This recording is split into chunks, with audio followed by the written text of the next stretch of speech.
എല്ലാവർക്കും നമസ്കാരം. Government polytechnic college ആറ്റിങ്ങലിന്റെ ഇൻസ്റ്റിറ്റ്യൂഷൻസ് ഇന്നോവേഷൻ കൗൺസിലിന്റെ ഭാഗമായിട്ടുള്ള 6ാമത്തെ വെബിനാറാണ് ഇന്ന് ഇവിടെ നമ്മൾ കണ്ടക്ട് ചെയ്യുന്നത്. ഈ വെബിനാറിലേക്ക് ഇന്നത്തെ നമ്മുടെ ടോപ്പിക് എന്ന് പറയുന്നത് പ്രോഡക്റ്റ് ഡെവലപ്മെന്റ് ആണ്. ഈ വെബിനാറിലേക്ക് നമ്മുടെ ആദ്യമായി നമ്മുടെ റിസോഴ്സ് പേഴ്സൺ ആയിട്ടുള്ള ശരൺ സാറിനെ ഈ വെബിനാറിലേക്ക് സ്വാഗതം ചെയ്യുന്നു. അതോടൊപ്പം തന്നെ നമ്മുടെ ഈ വെബിനാറിൽ ഇന്ന് ജോയിൻ ചെയ്യുന്ന ബഹുമാനപ്പെട്ട പ്രിൻസിപ്പൽ ബിന്ദുരാജ് ടീച്ചർ, അതോടൊപ്പം തന്നെ നമ്മുടെ ഗവൺമെന്റ് പോളിടെക്നിക് കോളേജ് ആറ്റിങ്ങലിലെ ബഹുമാനപ്പെട്ട പ്രിൻസിപ്പൽ ഇൻചാർജ് ആയിട്ടുള്ള നമ്മുടെ HOD automobile HOD Premjith sir, അതുപോലെ തന്നെ മറ്റു ഡിപ്പാർട്ട്മെന്റ് ഹെഡ് ഓഫ് ഡിപ്പാർട്ട്മെന്റ് മേധാവിമാർ, അതുപോലെ തന്നെ പ്രിയപ്പെട്ട ലെക്ചർമാർ, മറ്റു സ്റ്റാഫ് മെമ്പേഴ്സ്, അതോടൊപ്പം തന്നെ മറ്റ് കോളേജുകളിൽ നിന്ന് ഇവിടേക്ക് ജോയിൻ ചെയ്ത് നമ്മുടെ ഈ വെബിനാറിൽ ജോയിൻ ചെയ്തിരിക്കുന്ന നമ്മുടെ ഫ്രാൻസിസ് സാർ ഉണ്ട്, ഗവൺമെന്റ് എഞ്ചിനീയറിംഗ് കോളേജ് കോഴിക്കോട്, അതുപോലെ തന്നെ മറ്റ് അധ്യാപകരുണ്ട്. എല്ലാവരെയും IEDC നോഡൽ ഓഫീസേഴ്സ് ഉണ്ട്. എല്ലാവരെയും ഈ വെബിനാറിലേക്ക് സ്വാഗതം ചെയ്യുന്നു. അതോടൊപ്പം തന്നെ നമ്മുടെ പ്രിയപ്പെട്ട വിദ്യാർത്ഥി സുഹൃത്തുക്കൾ എല്ലാവരെയും ഈ വെബിനാറിലേക്ക് സ്വാഗതം ചെയ്തുകൊള്ളുന്നു. നമ്മുടെ ശരൺ സാറിനെ നമുക്കറിയാം, നമ്മുടെ ഈ വെബിനാറിൽ ഗവൺമെന്റ് പോളിടെക്നിക് കോളേജ് ആറ്റിങ്ങലിന്റെ വെബിനാറിൽ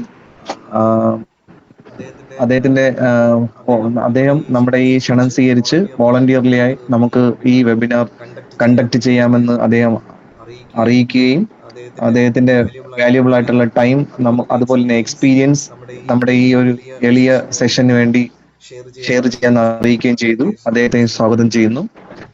അദ്ദേഹത്തെ ശരൺ സാറിനെ ഇൻട്രൊഡ്യൂസ് ചെയ്യുന്നതിന് വേണ്ടി നമ്മുടെ IEDC നോഡൽ ഓഫീസർ ശ്രീകുട്ടി ടീച്ചറിനെ സ്വാഗതം ചെയ്യുന്നു.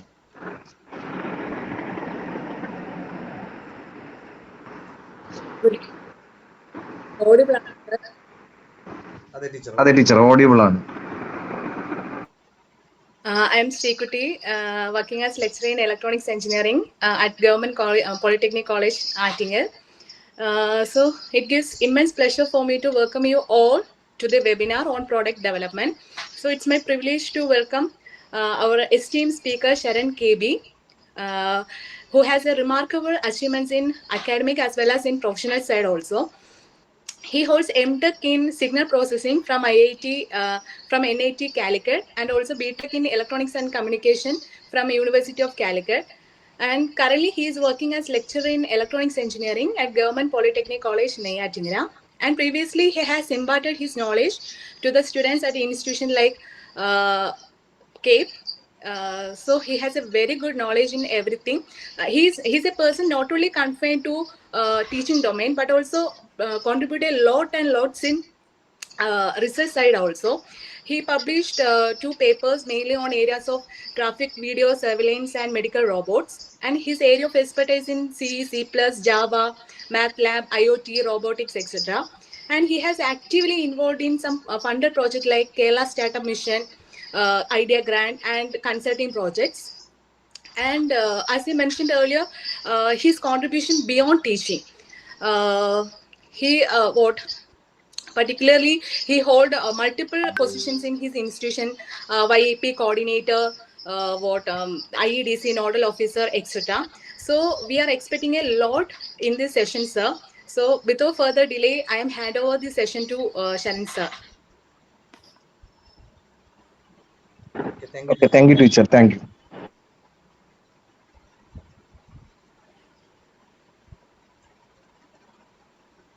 എല്ലാവർക്കും നമസ്കാരം. എൻ്റെ ഓഡിയോ വീഡിയോ രണ്ടും ഓക്കെ ആണെന്ന് കരുതുന്നു.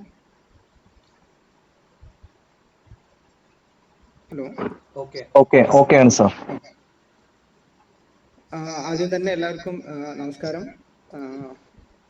ഷൈൻ സാറിന് ഈ ഒരു വെബിനാറിൽ ഇൻവൈറ്റ് ചെയ്തതിന് ഇൻട്രൊഡക്ഷൻ പറഞ്ഞ ശ്രീകുട്ടി മാം, ഞാൻ ശ്രീകുട്ടി മാം ഒരുമിച്ച് വർക്ക് ചെയ്തതാണ്. പിന്നെ ഈ വെബിനാറിൽ അറ്റൻഡ് ചെയ്യുന്ന ടീച്ചിങ് ഫാക്കൽറ്റീസ് ഉണ്ട്, സ്റ്റുഡൻസ് ഉണ്ട്. അപ്പോൾ എല്ലാവർക്കും നമസ്കാരം. ഞാൻ എൻ്റെ സ്ക്രീൻ ഷെയർ ചെയ്യാം. എന്തെങ്കിലും ഇഷ്യൂ ഉണ്ടെങ്കിൽ ഒന്ന് പറയാം.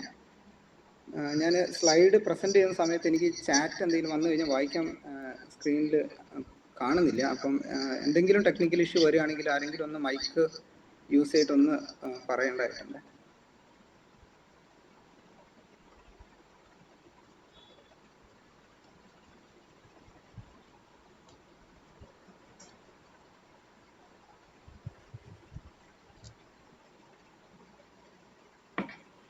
സ്ക്രീൻ ഓക്കെ ആണോ?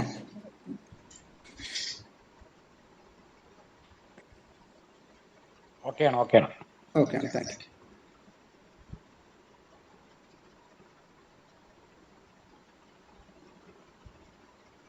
Okay. So Sreekutty ma'am already introduction പറഞ്ഞു. എന്നിരുന്നാൽ പോലും ഒന്ന് പറയാം. എൻ്റെ പേര് ശരൺ. ഞാൻ നെയ്യാറ്റിൻകര പോളിടെക്നിക് കോളേജിൽ ഇലക്ട്രോണിക്സ് എഞ്ചിനീയറിംഗ് ഡിപ്പാർട്ട്മെൻറ്റിൽ ലെക്ചറാണ്. നെയ്യാറ്റിൻകരയിലെ IDC നോഡൽ ഓഫീസർ കൂടിയാണ്. ഇന്ന് ഞാൻ എടുക്കാൻ പോകുന്ന അല്ലെങ്കിൽ ഡിസ്കസ് ചെയ്യാൻ പോകുന്ന ടോപ്പിക് എന്ന് പറയുന്നത് പ്രോഡക്റ്റ് ഡെവലപ്മെൻ്റ് ആണ്. മെയിൻലി ഞാൻ ഇന്ന് സംസാരിക്കാൻ പോകുന്നത് കൂടുതലും കുട്ടികളുടെ ഒരു വ്യൂ പോയിന്റ്, അല്ലെങ്കിൽ കുട്ടികൾക്ക് കുറെ കൂടി മനസ്സിലാവുന്ന രീതിയിലാണ് ഞാൻ എൻ്റെ പ്രസൻറ്റേഷൻ കാര്യമൊക്കെ റെഡിയാക്കി വെച്ചിരിക്കുന്നത്.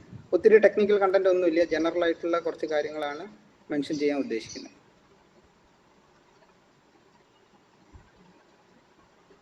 സോ നമുക്കറിയാം, നമ്മുടെ കേരളത്തിൽ ഏകദേശം 150-ൽ പരം എഞ്ചിനീയറിംഗ് കോളേജുകളും ഏകദേശം 50-60 പോളിടെക്നിക് കോളേജുകളുണ്ട്. ഈ കോളേജുകളിൽ നിന്നെല്ലാം തന്നെ ഓരോ വർഷവും പാസ് ഔട്ട് ആവുന്ന കുട്ടികളുടെ കണക്കെടുത്ത് കഴിഞ്ഞാൽ നമുക്ക് ഏകദേശം ഒരു വലിയൊരു നമ്പർ കിട്ടും. ഈ കുട്ടികളെല്ലാം തന്നെ അവരുടെ ഫൈനൽ ഇയറിൻ്റെ ഭാഗമായിട്ട് ഒത്തിരി വെറൈറ്റി പ്രൊജക്ട്സുകൾ ചെയ്യുന്നുണ്ട്. പക്ഷേ എന്തുകൊണ്ടാണ് അത്തരത്തിലുള്ള പ്രൊജക്ട്സുകൾ ഒന്നും തന്നെ ഒരു പ്രൊഡക്റ്റായിട്ട് മാറ്റാൻ പറ്റാത്തത്, അല്ലെങ്കിൽ ആ രീതിയിൽ വളർന്നു വരാത്തത്? നമ്മൾ കുട്ടികളോട് ഒരു പ്രൊജക്റ്റ് ടോപ്പിക്ക് കണ്ടുപിടിച്ച് വരാൻ പറഞ്ഞാൽ, അല്ലെങ്കിൽ ഒരു പ്രൊജക്റ്റ് ചെയ്യണമെന്ന് പറഞ്ഞു കഴിഞ്ഞാൽ ഒട്ടുമിക്ക കുട്ടികളും അവസാനം എത്തിച്ചേരുക ഇപ്പം ഞാൻ ഈ പിക്ചറിൽ കാണിച്ചിരിക്കുന്ന പോലത്തെ ഒരു ഡിവൈസിലോ അല്ലെങ്കിൽ ഒരു മോഡലിലോ ആയിരിക്കും.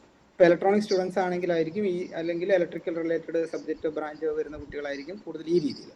ഇപ്പോൾ കമ്പ്യൂട്ടർ അല്ലെങ്കിൽ IT ഫീൽഡിൽ വർക്ക് ചെയ്യുന്ന കുട്ടികൾ കൂടുതലും ഒരു വെബ് പേജോ അല്ലെങ്കിൽ ഒരു ആപ്ലിക്കേഷനോ മൊബൈൽ ആപ്ലിക്കേഷനോ പോലുള്ള കാര്യങ്ങൾ ഡെവലപ്പ് ചെയ്ത് വരും. മെക്കാനിക്കൽ ആണെങ്കിൽ അവർക്ക് അറിയാവുന്ന പോലെ കുറച്ച് വെൽഡിങ് അല്ലെങ്കിൽ ഷീറ്റ് മെറ്റൽ റിലേറ്റഡ് ആയിട്ടുള്ള എന്തെങ്കിലും ഒരു പ്രൊഡക്റ്റ് അല്ലെങ്കിൽ ഒരു പ്രോജക്റ്റ് ആയിട്ട് വരും.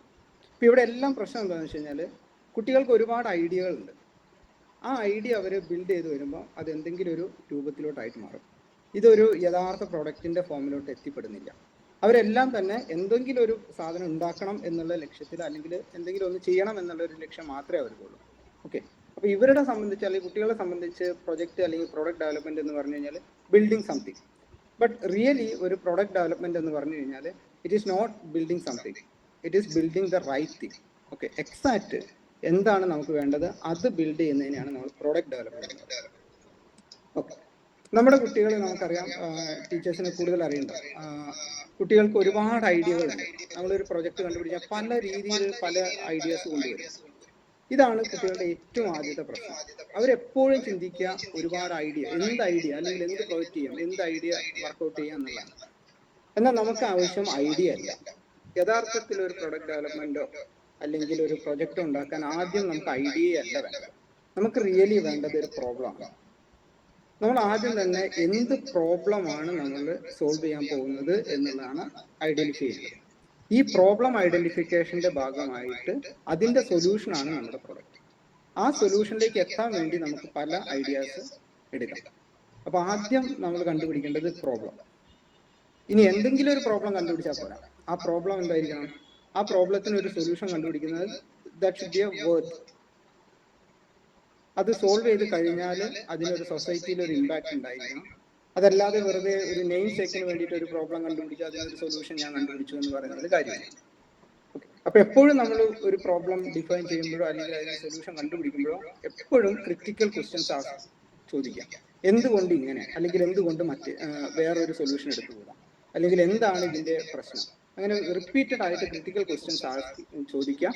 അതിനെല്ലാം ക്ലിയർ കട്ട് ആയിട്ടുള്ള ആൻസറുകൾ കണ്ടുപിടിച്ചു കഴിഞ്ഞാൽ തന്നെ നമ്മുടെ പ്രോബ്ലം നമുക്ക് ഏകദേശം ക്ലിയർ ഒരു ഐഡിയ കിട്ടും. ഞാൻ ഒരു സിമ്പിൾ എക്സാമ്പിൾ പറയാം. നിങ്ങൾ പലരും എക്സ്പീരിയൻസ് ചെയ്തിട്ടുണ്ടാവും, അല്ലെങ്കിൽ നമ്മൾ മഴക്കാലത്ത് സ്കൂട്ടറിലോ അല്ലെങ്കിൽ ബൈക്കിലോ യാത്ര ചെയ്യാന്ന് പറയുന്നത് വളരെ ബുദ്ധിമുട്ടായിട്ടുള്ള കാര്യം. അതിൻ്റെ ഒരു മെയിൻ റീസൺ നമുക്ക് ഹെൽമെറ്റ് ഒക്കെ വെച്ച് കഴിഞ്ഞാൽ മഴയത്ത് ഡ്രൈവ് ചെയ്യാൻ ബുദ്ധിമുട്ടുണ്ട്. അപ്പോൾ ഇങ്ങനെ ഒരു പ്രോബ്ലം ആണ് എൻ്റെ കയ്യിലുള്ളതെന്ന് കരുതാം. നമുക്ക് ഒബ്വിയസ് ആയിട്ട് വരുന്ന ഒരു സൊല്യൂഷനാണ് എന്താണ്, നമ്മൾ എപ്പോഴും പറയാറുണ്ട്, നമുക്ക് ഹെൽമെറ്റിൻ്റെ മുകളിൽ ഒരു വൈപ്പർ ഫിറ്റ് ചെയ്തുകൂടെ, അല്ലേ? അതൊരു സൊല്യൂഷനാണ്. അപ്പോൾ നമ്മൾ കുട്ടികളോട് ഈ ഒരു പ്രോബ്ലം പറഞ്ഞു കഴിഞ്ഞാൽ സ്വാഭാവികമായിട്ട് അവരും ചിന്തിക്കുക, ഒരു വൈപ്പർ എന്തുകൊണ്ട് ഫിറ്റ് ചെയ്തുകൂടാ? നമ്മുടെ കാറുകളിലോ അല്ലെങ്കിൽ ബാക്കി 4 വീലേഴ്സിലൊക്കെ കാണുന്ന പോലെ ഒരു വൈപ്പർ നമുക്ക് ഹെൽമെറ്റിന് മുകളിൽ ഫിറ്റ് ചെയ്യാം. പക്ഷെ ഇവിടെയുള്ള പ്രശ്നം, ഇത് ആക്ച്വലി ആവശ്യമുള്ള കാര്യമാണോ? നമുക്ക് പ്രോബ്ലം ഉണ്ട്, പക്ഷെ ആ പ്രോബ്ലം റിയലി വർത്ത് സോൾവിങ് ആണോ, അല്ലെങ്കിൽ അത് റിയലി സോൾവ് ചെയ്യേണ്ട ഒരു പ്രോബ്ലം ആണോ എന്നുള്ളതാണ് അവിടുത്തെ ഒരു ഇഷ്യൂ. ഈ പ്രോബ്ലം റെലവൻ്റ് ആണ്. ഓക്കെ, നമ്മുടെ കേരളത്തിലെ കാലാവസ്ഥ എടുക്കാം. എന്തുകൊണ്ട് ഈ പ്രോബ്ലം റെലവൻ്റ് അല്ല, അല്ലെങ്കിൽ എന്തുകൊണ്ട് ഇതിൻ്റെ ഒരു ആവശ്യമില്ല, അല്ലെങ്കിൽ എന്തുകൊണ്ട് കമ്പനികളൊന്നും ഇങ്ങനത്തെ ഒരു പ്രൊഡക്റ്റ് ഡെവലപ്പ് ചെയ്ത് കൊണ്ടുവരുന്നില്ല?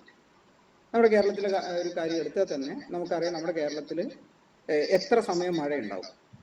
ഇനി മഴ പെയ്താൽ തന്നെ ആ മഴയത്ത് എത്ര ആൾക്കാർ ഈ പറയുന്ന 2 വീലർ യൂസ് ചെയ്ത് ഡ്രൈവ് ചെയ്യുന്നുണ്ടാവും. ഇനി ഡ്രൈവ് ചെയ്യുന്നുണ്ടെന്ന് തന്നെ കരുതാം, ഇങ്ങനെ ഒരു ഹെൽമെറ്റ് ആ ഒരു പെർട്ടിക്കുലർ സമയത്തേക്ക് വേണ്ടി ആരും പർച്ചേസ് ചെയ്യാൻ സാധ്യതയില്ല. ഇനി പർച്ചേസ് ചെയ്യുന്നുണ്ടെങ്കിൽ തന്നെ അവിടെയുള്ള മാർക്കറ്റ് എന്ന് പറയുന്നത് വളരെ വളരെ വളരെ ചെറിയ മാർക്കറ്റാണ്, അല്ലെങ്കിൽ അത് പർച്ചേസ് ചെയ്യാൻ പോകുന്ന ആൾക്കാർ വളരെ കുറച്ച് നമ്പർ ഉള്ളൂ. അപ്പം ഇങ്ങനെ ഒരു പ്രോബ്ലം സോൾവ് ചെയ്ത് അതിനൊരു സൊല്യൂഷൻ കൊണ്ടുവരുന്നതിൽ ദർ ഇസ് നോ പോയിന്റ്. അപ്പോൾ ആദ്യം തന്നെ നമ്മൾ കണ്ടെത്തേണ്ടത് ഒരു റിയൽ വേൾഡ് പ്രോബ്ലം. ആ പ്രോബ്ലം ഐഡന്റിഫൈ ചെയ്ത് കഴിഞ്ഞാൽ നമ്മൾ എന്ത് വേണം, ആ പ്രോബ്ലത്തിനെ പ്രോപ്പറായിട്ട് ഡിഫൈൻ ചെയ്യണം. അപ്പം നമുക്ക് ചുമ്മാ പ്രോബ്ലം ഡിഫൈൻ ചെയ്യാൻ പറ്റില്ല. ഞാൻ ഇന്ന കാര്യമാണ് ചെയ്യുന്നത് എന്ന് പറഞ്ഞ ഒരു പ്രോബ്ലത്തിനെ ഡിഫൈൻ ചെയ്യുന്നതിൽ കാര്യമില്ല. സ്പെസിഫിക് ആയിട്ട് നമ്മുടെ പ്രോബ്ലം ആരെ, സൊസൈറ്റിയിൽ എത്ര പെർസെൻറ്റേജ്, ഏത് കാറ്റഗറി ആൾക്കാരെയാണ് അഫക്റ്റ് ചെയ്യുന്നത്, അതിനെ ബേസ് ചെയ്ത് വേണം നമ്മൾ പ്രോബ്ലം ഡിഫൈൻ ചെയ്യാൻ. അപ്പോൾ ഒരു പ്രോബ്ലം കിട്ടിക്കഴിഞ്ഞാൽ നമ്മൾ ഈ പ്രോബ്ലത്തിൻ്റെ സൊല്യൂഷൻ ഏത് ഗ്രൂപ്പ് ഓഫ് പീപ്പിൾ അല്ലെങ്കിൽ കസ്റ്റമേഴ്സിനെയാണ് അഡ്രസ്സ് ചെയ്യാൻ പോകുന്നത്, കസ്റ്റമേഴ്സിൻ്റെ നീഡും നമ്മുടെ പ്രോബ്ലം, നമ്മൾ ഡിഫൈൻ ചെയ്യുന്ന പ്രോബ്ലം തമ്മിൽ മാച്ചിങ് ആണോ എന്നുള്ളത് ചെക്ക് ചെയ്യണം. അതിനാണ് കസ്റ്റമർ പ്രോബ്ലം ഫിറ്റ് എന്ന് പറയുന്നത്. ഓക്കെ, കസ്റ്റമേഴ്സിന് എന്തൊക്കെയാണ് ആവശ്യകത, ഒരു പ്രൊഡക്റ്റ് കിട്ടിക്കഴിഞ്ഞാൽ അവർക്ക് എന്തൊക്കെ കാര്യങ്ങൾ ചെയ്യണം, അല്ലെങ്കിൽ അവരെന്താണ് അതിൽ നിന്ന് എക്സ്പെക്ട് ചെയ്യുന്നത്, അതും നമ്മുടെ പ്രോബ്ലം തമ്മിൽ there should be A match. അപ്പോൾ ഈ ഒരു കണ്ടീഷൻ സാറ്റിസ്ഫൈ ആവുന്ന മൊമെന്റിൽ നമുക്ക് എന്ത് ചെയ്യാം, we can define the problem. So that is the first step. നമുക്ക് ഈ പ്രോബ്ലം ആയി കഴിഞ്ഞാൽ, അല്ലെങ്കിൽ പ്രോബ്ലം നമ്മൾ പ്രോപ്പറായിട്ട് ഡിഫൈൻ ചെയ്ത് കഴിഞ്ഞാൽ, next stage we can go for idea generation. ഈ ഐഡിയ ജനറേഷൻ എന്ന് പറയുന്നത് കേൾക്കുമ്പോൾ വളരെ സിമ്പിൾ ആയിട്ടുള്ള കാര്യമാണ്, പക്ഷെ it's A complex process. Okay, idea എന്ന് പറയുന്നത് നമുക്കറിയാം, ഒരു പ്രോബ്ലത്തിന് ഒരു സിംഗിൾ ഐഡിയ അല്ലെങ്കിൽ ഒരു സിംഗിൾ സൊല്യൂഷൻ അല്ല, there can be multiple solutions. Okay, അപ്പോൾ നമ്മൾ എന്തൊക്കെ പോസിബിലിറ്റി ഒരു പ്രോബ്ലം സോൾവ് ചെയ്യാനുണ്ടോ അതെല്ലാം നമ്മൾ കണ്ടുവെക്കണം, അല്ലെങ്കിൽ ലിസ്റ്റ് ചെയ്യണം. ഈ ലിസ്റ്റിംഗ് സമയത്ത് യാതൊരു കാരണവശാലും ഒരു ഐഡിയ പോലും നമ്മൾ നെഗ്ലക്റ്റ് ചെയ്ത് കളയാൻ പാടില്ല. No idea is bad. Every idea can contribute some point to the problem.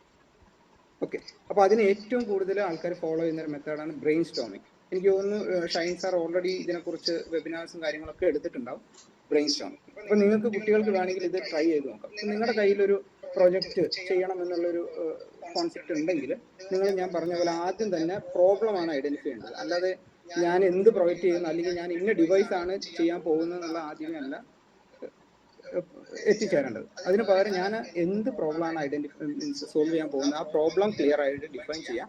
അതിനുശേഷം മാത്രം ഈ പറയുന്ന ഐഡിയസിലേക്ക് പോവുക.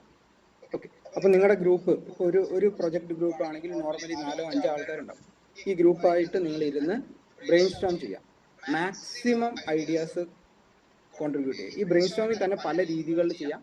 നിങ്ങൾക്ക് ഗ്രൂപ്പായിട്ട് ഇരുന്ന് റാൻഡം ആയിട്ട് ഓരോ ഐഡിയാസ് ലിസ്റ്റ് ചെയ്യാം, അതല്ലെങ്കിൽ 1 by 1 ആയിട്ട് ലിസ്റ്റ് ചെയ്യാം. ഏത് മെത്തേഡ് യൂസ് ചെയ്തിട്ടും മാക്സിമം ഐഡിയാസ് കളക്ട് ചെയ്യാം. That is the first step. Okay, idea generation. Later നമുക്ക് ഈ ഐഡിയാസിന് റിഫൈൻ ചെയ്യാം. എല്ലാ ഐഡിയാസിൻ്റെയും ഓരോ ഡ്രോബാക്കോ അല്ലെങ്കിൽ അതിൻ്റെ ലിമിറ്റേഷനോ കണ്ടുപിടിച്ച് നമുക്ക് ആവശ്യമുള്ള ഒരു ഫൈനൽ ഐഡിയ അല്ലെങ്കിൽ സൊല്യൂഷനിലേക്ക് എത്തിവരും. അപ്പോൾ അതിന് പൊതുവെ ചെയ്യുന്നൊരു ടെക്നിക്കാണ് ബ്രെയിൻ സ്റ്റോമിങ് എന്ന് പറയുന്നത്. ഇനി വൺസ് നമുക്ക് പ്രോബ്ലം കിട്ടി, അതിൻ്റെ കറസ്പോണ്ടിങ് സൊല്യൂഷൻ കിട്ടി. ഇനി അഗെയിൻ നമുക്കൊരു 10 സൊല്യൂഷൻ ഉണ്ടെങ്കിൽ അതിലൊരു 5 എണ്ണം നമ്മൾ ഷോർട്ട് ലിസ്റ്റ് ചെയ്തു എന്ന് കരുതാം. ഇനി 5 എണ്ണത്തിന് വീണ്ടും നമ്മൾ റിഫൈൻ ചെയ്ത് നമുക്കൊരു ഫൈനൽ ഒരു സിംഗിൾ സൊല്യൂഷനിലേക്ക് എത്തണം. അപ്പോൾ അത് എത്താൻ വേണ്ടിയിട്ട് നമ്മൾ ഫോളോ ചെയ്യുന്ന മെത്തേഡാണ് ഐഡൻറ്റിഫൈ ദ കോമ്പറ്റീറ്റേഴ്സ്. നമ്മുടെ സൊല്യൂഷൻ അല്ലെങ്കിൽ നമ്മുടെ ഐഡിയക്ക് മാർക്കറ്റിൽ ഏതൊക്കെയാണ് കോമ്പറ്റീറ്റേഴ്സ് ഉള്ളത്. ഒരു എക്സാമ്പിൾ, സിമ്പിൾ എക്സാമ്പിൾ പറയാം. നമ്മൾ രാവിലെ എഴുന്നേറ്റ് കഴിഞ്ഞാൽ നമ്മൾ എല്ലാവരും ബ്രഷ് ചെയ്യുമ്പോൾ നമ്മുടെ മൈൻഡിൽ ഏറ്റവും ആദ്യം വരുന്ന ഒരു ടൂത്ത് പേസ്റ്റ് എന്ന് പറയുന്നത് കോൾഗേറ്റ് ആയിരിക്കും. അതിന്റെ റീസൺ നമ്മുടെ ജീവിതത്തിലുടനീളം നമ്മൾ ഈ കോൾഗേറ്റിന്റെ അഡ്വർടൈസ്മെന്റ്സ് കണ്ടിട്ടുണ്ട്. ഇനി നമുക്കറിയാം, ഈ കോൾഗേറ്റ് എന്ന് പറയുന്ന ടൂത്ത് പേസ്റ്റ് മാത്രമല്ല നമ്മുടെ മാർക്കറ്റിലുള്ളത്, ഒരുപാട് ടൂത്ത് പേസ്റ്റുകളുണ്ട്. ഓക്കെ, അപ്പോൾ ഏതൊരു ടൂത്ത് പേസ്റ്റും മാർക്കറ്റിൽ ഇറങ്ങുന്നതിന് മുന്നേ നമ്മൾ ആ എക്സിസ്റ്റിംഗ് ആയിട്ടുള്ള ഏതൊക്കെയാണോ പേസ്റ്റുകൾ അത് ഐഡന്റിഫൈ ചെയ്യണം. ഏതൊക്കെ അതിന്റെ ഓരോ യുണീക്ക് ഫീച്ചേഴ്സ് എന്തൊക്കെയാണെന്ന് നോക്കണം. ഇപ്പോൾ ഫോർ എക്സാമ്പിൾ നമ്മളൊരു പെപ്സോഡന്റ് എന്ന് പറയുന്ന ഒരു ടൂത്ത് പേസ്റ്റ്, അതല്ല ക്ലോസപ്പ് എന്ന് പറയുന്ന ഒരു ടൂത്ത് പേസ്റ്റ്, ഇനി അതല്ല സെൻസോഡൈൻ എന്ന് പറയുന്ന ടൂത്ത് പേസ്റ്റുകൾ. ഇപ്പോൾ പല ടൂത്ത് പേസ്റ്റുകൾക്കും അവരുടേതായിട്ടുള്ള സ്പെഷ്യൽ ഫീച്ചേഴ്സ് ഉണ്ട്. ഇപ്പോൾ ഫോർ എക്സാമ്പിൾ ക്ലോസപ്പിന്റെ കേസ് എടുക്കാം. ഇപ്പോൾ കോൾഗേറ്റ് എന്ന് പറയുന്ന ടൂത്ത് പേസ്റ്റ് പൊതുവെ നിങ്ങൾ അഡ്വർടൈസ്മെന്റ്സ് ഒക്കെ ശ്രദ്ധിച്ചു കഴിഞ്ഞാൽ കാണാം, അതിലൊരു ഡോക്ടർ അല്ലെങ്കിൽ ഒരു പാരന്റ് ആയിരിക്കും ആ പറയുന്ന ടൂത്ത് പേസ്റ്റിനെ റെക്കമെൻഡ് ചെയ്യുന്നത്. അതേ സമയത്ത് ക്ലോസപ്പ് ആണെങ്കിൽ അവർ ഫോക്കസ് ചെയ്യുന്നത് യൂത്ത്, നമ്മുടെ പോലെ കോളേജിലൊക്കെ പഠിക്കുന്ന കുട്ടികളെ അല്ലെങ്കിൽ പൊതുവെ യൂത്ത് എന്ന് പറയുന്ന കാറ്റഗറി ഓഫ് പീപ്പിൾ ആയിരിക്കും അതിൻ്റെ കൂടുതൽ അഡ്വർടൈസ്മെന്റ്സിൽ വരുന്നത്. അതിൻ്റെ റീസൺ, ക്ലോസപ്പ് എന്ന് പറയുന്ന ടൂത്ത് പേസ്റ്റ് ഫോക്കസ് ചെയ്യുന്നത് നോർമലി നമുക്കറിയാം, നമ്മൾ ബ്രഷ് ചെയ്ത് കഴിഞ്ഞാൽ നമ്മുടെ വായിൽ ഒരു ചെറിയ എരിച്ചിലുണ്ടാവും. അപ്പോൾ ക്ലോസപ്പിന്റെ യുണീക് സെല്ലിംഗ് പോയിന്റ് എന്ന് പറയുന്നത് അവർ പറയുന്നത് കൂളിംഗ് ക്രിസ്റ്റൽസ് അവരുടെ ടൂത്ത് പേസ്റ്റിൽ ആഡ് ചെയ്തിട്ടുണ്ടെന്നുള്ളതാണ്. അപ്പൊ ഈ പറയുന്ന മൗത്ത് എരിച്ചൽ അല്ലെങ്കിൽ ആ ഒരു ഇറിറ്റേഷൻ ഓവർകം ചെയ്യാൻ വേണ്ടിയിട്ട് അവർ ഈ പറയുന്ന ഒരു കൂളിംഗ് എഫക്റ്റ് നമ്മുടെ മൗത്തിൽ കൊണ്ടുവരും. അതാണ് അവർ മാർക്കറ്റൈസ് ചെയ്യുന്നത്. ഇനി അതേ സമയത്ത് സെൻസോഡൈൻ എന്ന് പറയുന്ന ടൂത്ത് പേസ്റ്റ് ആണെന്ന് കരുതാം.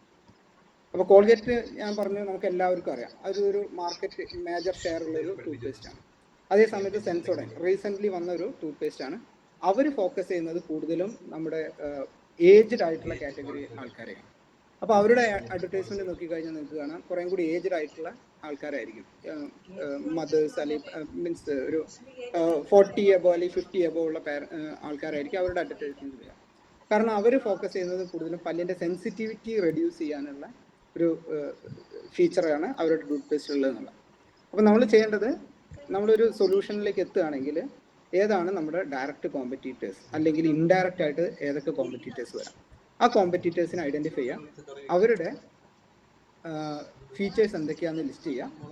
ആ ഫീച്ചേഴ്സ് കണ്ടു കഴിഞ്ഞാൽ അല്ലെങ്കിൽ ആ ഫീച്ചേഴ്സിൽ നിന്ന് നമുക്ക് എന്താണ് ചെയ്യാൻ പറ്റുക, അല്ലെങ്കിൽ നമ്മുടെ ഓപ്പർച്യൂണിറ്റീസ് എന്തൊക്കെയാണ്, അല്ലെങ്കിൽ നമ്മുടെ സൊല്യൂഷന്റെ ത്രെറ്റുകൾ എന്തൊക്കെയാണെന്നുള്ള ഐഡന്റിഫൈ ചെയ്യാൻ അവിടെ നിന്ന് പറ്റും. ഓക്കെ, ഈ ത്രെറ്റും ഓപ്പർച്യൂണിറ്റീസും ഐഡന്റിഫൈ ചെയ്ത് കഴിഞ്ഞാൽ you can refine your value preposition. ഇപ്പോൾ വാല്യൂ പ്രപ്പോസിഷൻ എന്ന് പറയുന്നത് ഇത്രയേ ഉള്ളൂ. നമ്മളൊരു പ്രൊഡക്റ്റ് മാർക്കറ്റിൽ എത്തിച്ചു കഴിഞ്ഞാൽ എന്തുകൊണ്ട് കസ്റ്റമേഴ്സ് ഈ പ്രൊഡക്റ്റ് വാങ്ങിക്കണം. അപ്പോൾ from the point of view of A customer നമ്മളത് ചിന്തിക്കണം, എന്തുകൊണ്ട് ഈ പെർട്ടിക്കുലർ പേസ്റ്റ് അല്ലെങ്കിൽ ഈ പെർട്ടിക്കുലർ പ്രൊഡക്റ്റ് നമ്മൾ വാങ്ങിക്കണം, അതിനെന്താണ് അഡീഷണൽ ആയിട്ടുള്ള ഓൾറെഡി എക്സിസ്റ്റിംഗ് ആയിട്ട് മാർക്കറ്റിലുള്ള പ്രൊഡക്ട്സിൽ നിന്ന് എന്താണ് അഡീഷണൽ ആയിട്ടുള്ള ഒരു വാല്യൂ. അപ്പോൾ ഈ രണ്ട് കാര്യങ്ങൾ ചെയ്തു കഴിഞ്ഞാൽ നിങ്ങൾക്ക് എന്തൊക്കെയാണ് നമ്മുടെ പ്രൊഡക്റ്റിൻ്റെ യൂണീക്ക് സെല്ലിംഗ് പോയിന്റ്സ് അല്ലെങ്കിൽ നമ്മുടെ പ്രൊഡക്റ്റിന് വേണ്ട ഫീച്ചേഴ്സ്, അത് ഏത് കാറ്റഗറി ഓഫ് ആൾക്കാരെ അഡ്രസ്സ് ചെയ്യുന്നു അല്ലെങ്കിൽ ഏത് കസ്റ്റമേഴ്സിനെ അഡ്രസ്സ് ചെയ്യുന്നു എന്നുള്ളത് കണ്ടുപിടിക്കാം. ഓക്കെ, ഇത്ര ആയിക്കഴിഞ്ഞാൽ നമ്മുടെ ഐഡിയ ആയി. ഇനി നമുക്ക് വേണ്ടതാണ് പ്രോട്ടോടൈപ്പിംഗ്. അപ്പോൾ ഞാൻ ഇന്ന് പറയാൻ പോകുന്ന ടോപ്പിക്കിൻ്റെ മെയിൻ കണ്ടന്റ് ഇനി ഇവിടെ മുതലാണ്. അപ്പോൾ നമുക്കറിയാം, നിങ്ങളെല്ലാവരും എൻജിനീയേഴ്സാണ്. നിങ്ങളുടെ എൻജിനീയറിംഗ് സ്കില്ല് നിങ്ങൾ പുറത്തെടുക്കേണ്ട പോയിന്റ് ഇവിടെയാണ് പ്രോട്ടോടൈപ്പിംഗ്. ഐഡിയ ആർക്ക് വേണമെങ്കിലും ജനറേറ്റ് ചെയ്യാം. കുറച്ച് ചിന്തിക്കാനോ അല്ലെങ്കിൽ ഒന്ന് ഒബ്സർവ് ചെയ്യാനോ പറ്റുന്ന ആൾക്കാർക്ക് വേണമെങ്കിൽ ഐഡിയ ജനറേറ്റ് ചെയ്ത് കൊണ്ടുവരാം. അതേ സമയത്ത് ആ ഐഡിയയെ ഒരു റിയൽ പ്രൊഡക്റ്റ് ആക്കി മാറ്റാനോ അല്ലെങ്കിൽ അതിനൊരു ഫിസിക്കൽ ഫോമിലോട്ട് എത്തിക്കാൻ പറ്റുന്നത് ഒരു എഞ്ചിനീയർക്കായിരിക്കും മജോറിറ്റി. അല്ലെങ്കിൽ ആ എഞ്ചിനീയറിംഗ് ഡിഗ്രി അല്ലെങ്കിൽ ആ ഒരു സർട്ടിഫിക്കറ്റ് ഇല്ലെങ്കിൽ പോലും ആ എഞ്ചിനീയറിംഗ് സ്കിൽ എന്നുള്ള ഒരു കാര്യമുള്ള ആൾക്കാർക്ക് ഈ പറയുന്ന പ്രോട്ടോടൈപ്പിങ്ങിലോട്ട് എത്താൻ പറ്റുള്ളൂ, അല്ലെങ്കിൽ അത് ഉപയോഗിക്കാൻ പറ്റുള്ളൂ. ഇപ്പോൾ ബേസിക്കലി പ്രോട്ടോടൈപ്പിംഗ് എന്ന് പറയുന്നതാണ് നമ്മുടെ പ്രൊജക്റ്റ് എന്ന് പറയുന്ന ഒരു ഫോമിലോട്ട് നമ്മൾ കാണുന്നത്. നമ്മുടെ അക്കാദമിക്സിൻ്റെ ഭാഗമായിട്ട് നിങ്ങൾ ചെയ്യുന്ന ഒട്ടുമിക്ക കാര്യങ്ങളും എത്തിച്ചേരുക പ്രോട്ടോടൈപ്പിങ്ങിൽ മാത്രമാണ്. അതിനപ്പുറത്തേക്ക് അതൊരു പ്രൊഡക്റ്റ് ലെവലിലേക്ക് വളരുന്നില്ല. ഓക്കെ, അപ്പോൾ ഈ പ്രോട്ടോടൈപ്പിംഗ് ചെയ്ത് കഴിഞ്ഞാൽ മാത്രമേ, നമ്മുടെ നാട്ടിലൊരു പഴഞ്ചൊല്ലുണ്ട്, അണ്ടിയോട് അടുക്കുമ്പോഴേ മാങ്ങയുടെ പുളി അറിയൂ എന്ന് പറയുന്നത്. അതേപോലെയാണ് പ്രോട്ടോടൈപ്പിംഗ് ചെയ്ത് കഴിഞ്ഞാൽ റിയൽ വേൾഡിൽ എന്തൊക്കെ പ്രോബ്ലംസ് ആണ് നമ്മൾ കണ്ടുപിടിച്ച സൊല്യൂഷന് ഉണ്ടാകാൻ പോകുന്നത്, അല്ലെങ്കിൽ എന്തൊക്കെയാണ് അതിൻ്റെ ലിമിറ്റേഷൻസ്, എന്തൊക്കെയാണ് അതിൻ്റെ ഡ്രോബാക്സ്, അതിനെങ്ങനെ ഓവർകം ചെയ്യാം എന്നുള്ളത് നമുക്ക് ഈ പ്രോട്ടോടൈപ്പിംഗ് യൂസ് ചെയ്ത് കണ്ടുപിടിക്കാം. അപ്പോൾ ബേസിക്കലി പ്രോട്ടോടൈപ്പിംഗ് എന്ന് പറയുന്നത് എന്താണോ നമ്മുടെ ഫൈനൽ പ്രോഡക്റ്റ് അതിൻ്റെ ഏറ്റവും മിനിമം അല്ലെങ്കിൽ പ്രിലിമിനറി സ്റ്റേജിലുള്ള ഒരു മോഡൽ. നമ്മളെല്ലാവരും കണ്ടിട്ടുണ്ടാവും കാർ മാനുഫാക്ചേഴ്സ് ഒക്കെ ചെയ്യുന്നത്. അവരുടെ ഒരു കോൺസെപ്റ്റ് മോഡൽ അല്ലെങ്കിൽ ഒരു പ്രോട്ടോടൈപ്പ് ഇനീഷ്യലി ഡെവലപ്പ് ചെയ്യും. ആ വീഡിയോസൊക്കെ നിങ്ങൾ നോക്കിക്കഴിഞ്ഞാൽ നിങ്ങൾക്ക് കാണാം. ആ മോഡൽ എന്ന് പറയുന്നത് എങ്ങനെയായിരിക്കും നമ്മുടെ കാറ് അല്ലെങ്കിൽ ഒരു ഡിവൈസ് മാർക്കറ്റിൽ എത്തുമ്പോൾ എങ്ങനെയായിരിക്കും അതിൻ്റെ ഒരു രൂപം അല്ലെങ്കിൽ അതിൻ്റെ ഒരു ഫോം അല്ലെങ്കിൽ ഒരു ഡിസൈൻ, ഇത് കാണിക്കാൻ വേണ്ടിയിട്ടാണ് പൊതുവെ ഈ പ്രോട്ടോടൈപ്പ് യൂസ് ചെയ്യാറ്. ഈ പ്രോട്ടോടൈപ്പ് എക്സാക്റ്റ് വർക്കിംഗ് ഒന്നും ആവണമെന്നില്ല, അതിൻ്റെ ഏകദേശം ഒരു ഡിസൈൻ, അതിൻ്റെ ഒരു വർക്ക് ഫ്ലോ കാണിക്കാൻ വേണ്ടിയിട്ടാണ് നമ്മൾ പ്രോട്ടോടൈപ്സ് യൂസ് ചെയ്യുക.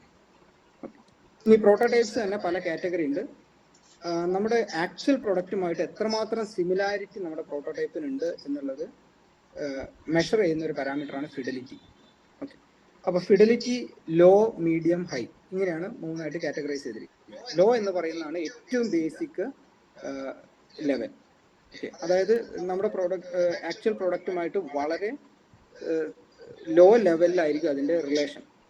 ഓക്കെ, വളരെ സ്മോൾ സ്കെയിൽഡ് അല്ലെങ്കിൽ ഒരു എക്സാക്ട് വർക്കിംഗ് ഒന്നും അല്ല, എന്നാലൊരു ഒരു അബ്സ്ട്രാക്റ്റ് ആയിട്ടുള്ളൊരു ഷേപ്പോ അല്ലെങ്കിൽ ഒരു മോഡൽ, ഇതാണ് ലോ ലെവലിൽ വരിക. അതേസമയം ഹൈ ലെവൽ എന്ന് പറഞ്ഞു കഴിഞ്ഞാൽ ഓൾമോസ്റ്റ് പ്രൊഡക്റ്റ് ലെവലിലോട്ട് എത്തിയിരിക്കുന്ന ഒരു റേഞ്ചാണ് ഹൈ ലെവൽ ഓഫ് ഫിഡലിറ്റി എന്ന് പറയുന്നത്. ഇനി എങ്ങനെയാണ് നമുക്ക് ഒരു പ്രോട്ടോടൈപ്പിംഗ് ചെയ്യാം? ഒരുപാട് ഓൺലൈൻ ടൂൾസുകളും അതല്ലെങ്കിൽ കമ്പ്യൂട്ടർ ബേസ്ഡ് ടൂൾസുകളും ഉണ്ട്. അതല്ലാതെ തന്നെ നമുക്ക് ഫ്രം ദ സ്ക്രാച്ച് നമുക്ക് പ്രോട്ടോടൈപ്പിംഗ് ചെയ്യാം. അപ്പോൾ നിങ്ങളെല്ലാവരും പ്രൊജക്റ്റ് ഒക്കെ ചെയ്യുന്ന സമയത്ത് ഈ പറയുന്ന സ്റ്റെപ്സ് ഫോളോ ചെയ്ത് കഴിഞ്ഞാൽ നമുക്ക് ഫൈനലി ഒരു പ്രൊഡക്റ്റിലോട്ട് എത്തിക്കാം. നമ്മളെല്ലാവരും പക്ഷേ ഇതുവരെ ചെയ്യുക ഈ പ്രോട്ടോടൈപ്പ് എന്ന് പറഞ്ഞ സ്ഥലത്ത് നിർത്തും, അതിനുശേഷം അങ്ങോട്ട് മുകളിലോട്ട് ചിന്തിക്കില്ല. ഓക്കെ, അപ്പോൾ ഏതൊക്കെ രീതിയിൽ നമുക്ക് പ്രോട്ടോടൈപ്സ് ചെയ്യാം എന്നുള്ള ആദ്യം ഒന്ന് പറയാം. ഏതൊക്കെയാണ് പൊതുവെ യൂസ് ചെയ്യുന്ന മെത്തേഡ്സ്? അപ്പോൾ മെയിൻലി നിങ്ങൾക്കൊരു ഐഡിയ ഉണ്ടെങ്കിൽ ആ ഐഡിയ ഒന്ന് വിഷ്വലൈസ് ചെയ്തിട്ട് നിങ്ങൾക്ക് പല രീതിയിൽ പ്രോട്ടോടൈപ്സ് ഡെവലപ്പ് ചെയ്യാം. ഏറ്റവും സിമ്പിൾ മെത്തേഡാണ് പേപ്പർ പ്രോട്ടോടൈപ്പ് എന്ന് പറയുന്നത്. നോർമലി ഒരു വൈറ്റ് പേപ്പറോ അല്ലെങ്കിൽ വൈറ്റ് ചാർട്ട് പേപ്പറോ യൂസ് ചെയ്യാം, അല്ലെങ്കിൽ പേപ്പർ കട്ടിങ്സ് യൂസ് ചെയ്യാം. എന്നിട്ട് നിങ്ങൾ ഡെവലപ്പ് ചെയ്യാൻ പോകുന്ന ഒരു മോഡൽ മീൻസ് പ്രൊഡക്റ്റിൻ്റെ ഒരു റഫ് ഫിഗറോ അല്ലെങ്കിൽ റഫ് സ്ട്രക്ചറോ ഉണ്ടാക്കിയെടുക്കുക. അങ്ങനെ ഉണ്ടാക്കുന്ന പ്രോട്ടോടൈപ്പുകളാണ് നമ്മൾ പേപ്പർ പ്രോട്ടോടൈപ്പ് എന്ന് പറയുന്നത്. ഇപ്പോൾ ഫോർ എക്സാമ്പിൾ നിങ്ങൾക്കൊരു മൊബൈൽ ഫോൺ അല്ലെങ്കിൽ ഒരു വെബ് ആപ്ലിക്കേഷൻ, അതും അല്ലെങ്കിൽ ഒരു മൊബൈൽ ഫോൺ ആപ്പ് ഒക്കെ ഡെവലപ്പ് ചെയ്യണമെന്ന് കരുതാം. അപ്പോൾ ആ ഒരു ആപ്പ് ആണെങ്കിൽ അതിൽ പല സ്ക്രീൻസ് ഉണ്ടാവും. ആ സ്ക്രീൻസ് നിങ്ങൾക്ക് വരച്ചു വയ്ക്കാം, അതല്ലെങ്കിൽ കട്ട് ഔട്ട് ചെയ്തെടുക്കാം. പേപ്പർ കട്ടിങ്സ് യൂസ് ചെയ്തിട്ട് ഓരോ സ്ക്രീനും സെപ്പറേറ്റ് കാണിക്കാം. അപ്പോൾ ഒരു ബട്ടണിൽ ഞെക്കി കഴിഞ്ഞാൽ നെക്സ്റ്റ് സ്ക്രീൻ എന്താണ് എന്നുള്ളതിൻ്റെയൊക്കെ ഒരു ഡയഗ്രാമാറ്റിക് റെപ്രസെൻറ്റേഷൻ നിങ്ങൾക്ക് പ്രോട്ടോടൈപ്പായിട്ട് കൺസിഡർ ചെയ്യാം. അതാണ് പേപ്പർ പ്രോട്ടോടൈപ്പ്. രണ്ടാമത്തെ കാറ്റഗറിയാണ് വയർ ഫ്രെയിം. വയർ ഫ്രെയിം എന്ന് പറയുന്നത് ആക്ച്വൽ യൂസർ ഇന്റർഫേസ് എങ്ങനെയാണോ അതിന് ഈക്വാലൻ്റ് ആയിട്ടുള്ള അല്ലെങ്കിൽ ഒരു ഫൈനൽ പ്രോഡക്റ്റിന് ഈക്വാലൻ്റ് ആയിട്ടുള്ള രീതിയിൽ നമ്മൾ എല്ലാ ഫംഗ്ഷനെയും കണക്ട് ചെയ്തുകൊണ്ട് ബിൽഡ് ചെയ്യുന്നതാണ് വയർ ഫ്രെയിം. പൊതുവെ നമ്മുടെ മൊബൈൽ ഫോൺ ആപ്ലിക്കേഷൻസിലോ ഒക്കെയാണ് ഇത് കാണാറ്, അല്ലെങ്കിൽ വെബ് പേജ് ഡെവലപ്മെന്റിലൊക്കെ നമുക്ക് കാണാം. ഇനി മൂന്നാമതായിട്ട് വരുന്നതാണ് ഡിവൈസ് മോക്കപ്പ്. നിങ്ങൾ മെക്കാനിക്കൽ സ്റ്റുഡൻസിനൊക്കെ അറിയുന്നുണ്ടായിരിക്കും കൂടുതലായിട്ടും. നിങ്ങളുടെ മെക്കാനിക്കൽ ലാബിൽ 3D പ്രിന്റിംഗ് ഒക്കെ ഉണ്ട്, 3D പ്രിന്റേഴ്സ് പോലുള്ള കാര്യങ്ങളൊക്കെ ഉണ്ട്. ഇപ്പോൾ ഒരുപാട് ആൾക്കാർ ഈ 3D പ്രിന്റേഴ്സ് യൂസ് ചെയ്തിട്ട് സ്കെയിൽ ഡൗൺ മോഡൽസ് ഡെവലപ്പ് ചെയ്യുന്നുണ്ട്, അല്ലെങ്കിൽ പ്രോട്ടോടൈപ്പിംഗ് ചെയ്യുന്നുണ്ട്. അപ്പോൾ നിങ്ങൾക്ക് തന്നെ ഇപ്പം നിങ്ങളുടെ കോളേജിൽ 3D പ്രിൻ്ററൊക്കെ ഉണ്ടെങ്കിൽ നിങ്ങൾ ഡെവലപ്പ് ചെയ്യാൻ പോകുന്ന പ്രൊഡക്റ്റിൻ്റെ ഒരു ചെറിയൊരു മോഡൽ ക്രിയേറ്റ് ചെയ്യാം ഈ 3D പ്രിൻ്റർ യൂസ് ചെയ്തിട്ട്. ഇനി അതല്ല നിങ്ങളുടെ കോളേജുകളിൽ ഇതൊന്നും അവൈലബിൾ അല്ലെങ്കിൽ നമ്മുടെ ഗവൺമെൻറ്റിൻ്റെ അണ്ടറിൽ വരുന്ന കേരള സ്റ്റാർട്ടപ്പ് മിഷൻ ഈ ഫെസിലിറ്റി എല്ലാം പ്രൊവൈഡ് ചെയ്യുന്നുണ്ട്. എറണാകുളത്തുള്ള അവരുടെ മേക്കർ വില്ലേജിൽ ചെന്ന് കഴിഞ്ഞാൽ നിങ്ങൾക്ക് നിങ്ങളുടെ പ്രൊജക്റ്റോ അല്ലെങ്കിൽ നിങ്ങളുടെ ഐഡിയയെ ഒരു പ്രോട്ടോടൈപ്പ് ഡെവലപ്പ് ചെയ്യാൻ വേണ്ടിയിട്ടുള്ള എല്ലാ ഫെസിലിറ്റിയും കേരള സ്റ്റാർട്ടപ്പ് മിഷൻ അവരുടെ മേക്കർ സ്പേസ് അല്ലെങ്കിൽ മേക്കർ വില്ലേജിൽ പ്രൊവൈഡ് ചെയ്യുന്നുണ്ട്. അവിടെ ഒരുപാട് ഡിവൈസുകളുണ്ട്. നമ്മുടെ എന്താണ് റിക്വയർമെൻറ്റ് അതിനനുസരിച്ചിട്ട് നമുക്ക് ഡിവൈസുകൾ യൂസ് ചെയ്തിട്ട് ഒരു ഫിസിക്കൽ സ്ട്രക്ചർ വേണമെങ്കിൽ ബിൽഡ് ചെയ്തെടുക്കാം. 3D പ്രിൻറ്റേഴ്സ് വേണമെങ്കിൽ യൂസ് ചെയ്യാം, CNC മെഷീൻസ് വേണമെങ്കിൽ യൂസ് ചെയ്യാം. ഇനി അതെല്ലാം നിങ്ങൾക്ക് മെക്കാനിക്കൽ റിലേറ്റഡ് ആണെങ്കിൽ അതിന് പറ്റുന്ന ഡിവൈസുകളെല്ലാം ഉണ്ട്. ഓക്കെ, അപ്പോൾ ഒരു ബേസിക് ഒരു ഫിസിക്കൽ ഫോം അല്ലെങ്കിൽ 3D പ്രിൻ്റർ മോഡൽ 3D മോഡലൊക്കെ യൂസ് ചെയ്ത് നമ്മൾ പ്രോട്ടോടൈപ്പിനെ ബിൽഡ് ചെയ്യുന്നതിനെയാണ് ഡിവൈസ് മോക്കപ്പ് എന്ന് പറയുന്നത്. നെക്സ്റ്റ് വരുന്നതാണ് റോൾ പ്ലേസ് അല്ലെങ്കിൽ സിമുലേഷൻസ്. നിങ്ങൾ കണ്ടിട്ടുണ്ടാവും CAD സോഫ്റ്റ്വെയർസ് പോലുള്ള കാര്യങ്ങളൊക്കെ ഉപയോഗിച്ചിട്ട് നിങ്ങൾക്ക് ഒരു ഡിവൈസിനെ സിമുലേറ്റ് ചെയ്ത് നോക്കാം, അല്ലെങ്കിൽ ഒരു ഓപ്പറേഷനെ സിമുലേറ്റ് ചെയ്ത് നോക്കാം. അപ്പോൾ അതെല്ലാം വരുന്ന ഈ പറയുന്ന സിമുലേഷൻ അല്ലെങ്കിൽ റോൾ പ്ലേ. എന്താണോ റിയലി സംഭവിക്കാൻ പോകുന്നത് അതിനെ സിമുലേറ്റ് ചെയ്യാം അല്ലെങ്കിൽ അത് റീക്രിയേറ്റ് ചെയ്യാം. ഇനി അതുമല്ല, നിങ്ങൾക്ക് റിയൽ ആയിട്ടൊരു പ്രോഡക്റ്റ് അല്ലെങ്കിൽ ഒരു ഫിസിക്കൽ സ്ട്രക്ചർ ഒന്നും വേണ്ട, അങ്ങനെയെങ്കിൽ നിങ്ങൾക്ക് സ്റ്റോറി ബോർഡ് പോലുള്ള കാര്യങ്ങളിലോട്ട് പോകാം. നിങ്ങൾക്കൊരു വീഡിയോ പ്രസൻറ്റേഷൻ അല്ലെങ്കിൽ ഒരു വീഡിയോ അല്ലെങ്കിൽ കാർട്ടൂണൈസ് പോലെ ഒരു വീഡിയോ ക്രിയേറ്റ് ചെയ്യാം. നിങ്ങളുടെ ഹോൾ പ്രൊജക്റ്റിൻ്റെ വർക്ക് ഫ്ലോ നിങ്ങൾക്ക് എക്സ്പ്ലെയിൻ ചെയ്യാം. അപ്പോൾ എന്തായിരിക്കും ഒരു യൂസർ എക്സ്പീരിയൻസ് ചെയ്യാവുന്നത്, ആ രീതിയിൽ നിങ്ങൾക്ക് ഈ പറയുന്ന വീഡിയോയോ അല്ലെങ്കിൽ അനിമേഷൻസോ യൂസ് ചെയ്ത് നിങ്ങൾക്ക് നിങ്ങളുടെ പ്രോട്ടോടൈപ്പ് ക്രിയേറ്റ് ചെയ്യാം. അതിനാണ് നമ്മൾ സ്റ്റോറി ബോർഡ്സ് അല്ലെങ്കിൽ സിനാറിയോസ് എന്ന് പറയുന്നത്. ഇനി നിങ്ങൾക്ക് യൂസ്ഫുൾ ആയിട്ടുള്ള 2 ടൂൾ ജസ്റ്റ് ഒന്ന് പരിചയപ്പെടുത്താം. പ്രോട്ടോടൈപ്പ് ചെയ്യാൻ താല്പര്യമുള്ള കുട്ടികൾക്ക് ഇത് CAD ബേസ്ഡ് ആയിട്ടുള്ള ടൂളാണ്. ഇതിൽ ടിങ്കർ CAD നിങ്ങൾ എത്ര പേര് ഉപയോഗിച്ചിട്ടുണ്ടെന്ന് എനിക്കറിയില്ല. 3D പ്രിന്റിംഗ് ഒക്കെ ചെയ്യാൻ താല്പര്യമുള്ള അല്ലെങ്കിൽ ചെയ്തിട്ടുള്ള കുട്ടികൾക്ക് ചിലപ്പോൾ അറിയുന്നുണ്ടോ ടിങ്കർ CAD. മെക്കാനിക്കലൊക്കെ CAD റിലേറ്റഡ് സോഫ്റ്റ്വെയർസിന് ഈക്വലൻ്റ് ആയിട്ടുള്ള ഒരു ഫ്രീ ആയിട്ട് നമുക്ക് യൂസ് ചെയ്യാൻ പറ്റുന്ന ഒരു ഓൺലൈൻ ടൂളാണ് ടിങ്കർ CAD. അതുപോലെ തന്നെ ഫിഗ്മ എന്ന് പറയുന്ന ഒരു ഓൺലൈൻ ആയിട്ടുള്ള ഒരു ആപ്ലിക്കേഷൻ ഉണ്ട്. ഇതിൽ ഫിഗ്മ പെയ്ഡ് ആപ്ലിക്കേഷനാണ്, നമുക്ക് വളരെ കുറച്ച് ട്രയൽ വേർഷൻസേ ഉള്ളൂ. അതേസമയം ടിങ്കർ CAD നമുക്ക് കുറച്ച് കൂടുതലായിട്ട് യൂസ് ചെയ്യാം. ഞാൻ ജസ്റ്റ് ഒന്ന് ഒരു ഓവർവ്യൂ കാണിക്കാം ടിങ്കർ CAD.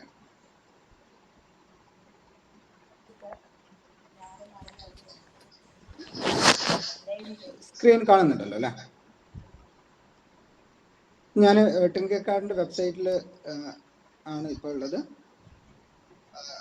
ഇനി ഈ ലിങ്ക് നിങ്ങൾക്ക് ഗൂഗിളിൽ ടിങ്കർ CAD എന്ന് സെർച്ച് ചെയ്ത് നോക്കിയാൽ മതി. എന്നിട്ട് അതിൽ ലോഗിൻ കൊടുക്കുക. ലോഗിൻ കൊടുത്തു കഴിഞ്ഞാൽ നിങ്ങൾക്ക് ഏത് കാറ്റഗറിയാണ് എന്നുള്ളതിനനുസരിച്ച് നിങ്ങൾക്ക് ലോഗിൻ കൊടുക്കാം.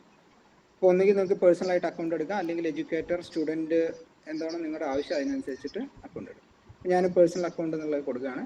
ഇനി നിങ്ങൾക്ക് ഗൂഗിൾ ജിമെയിൽ അക്കൗണ്ട് ഉണ്ടെങ്കിൽ അത് യൂസ് ചെയ്തിട്ട് ലോഗിൻ ചെയ്യാം. ഞാനിപ്പോൾ എൻ്റെ ജിമെയിൽ യൂസ് ചെയ്തിട്ട് ലോഗിൻ ചെയ്ത് കാണിക്കാം.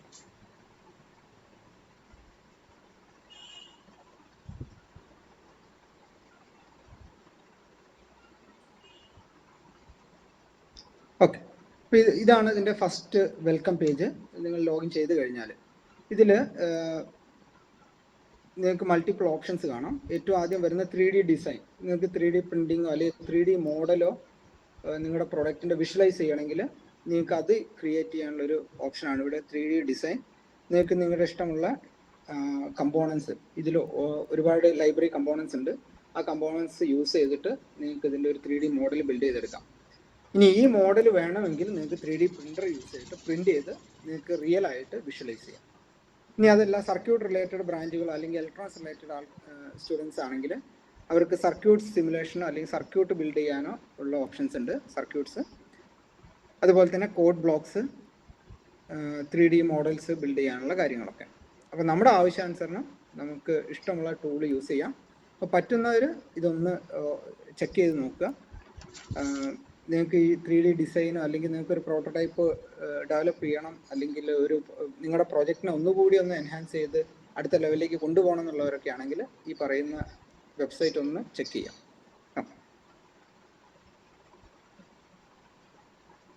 ഫിഗ്മ ഞാൻ കാണിക്കുന്നില്ല, അത് പെയ്ഡ് വേർഷനാണ്. താല്പര്യമുള്ളവർക്ക് ഒന്ന് ചെക്ക് ചെയ്ത് നോക്കാം. ഗൂഗിളിൽ സെർച്ച് ചെയ്ത് നോക്കിയാൽ മതി ഫിഗ്മ. ഇതേപോലെ തന്നെയുള്ള ഗൂഗിൾ നിങ്ങളുടെ ജിമെയിൽ അക്കൗണ്ട് യൂസ് ചെയ്തിട്ട് നിങ്ങൾക്ക് ലോഗിൻ ചെയ്യാം.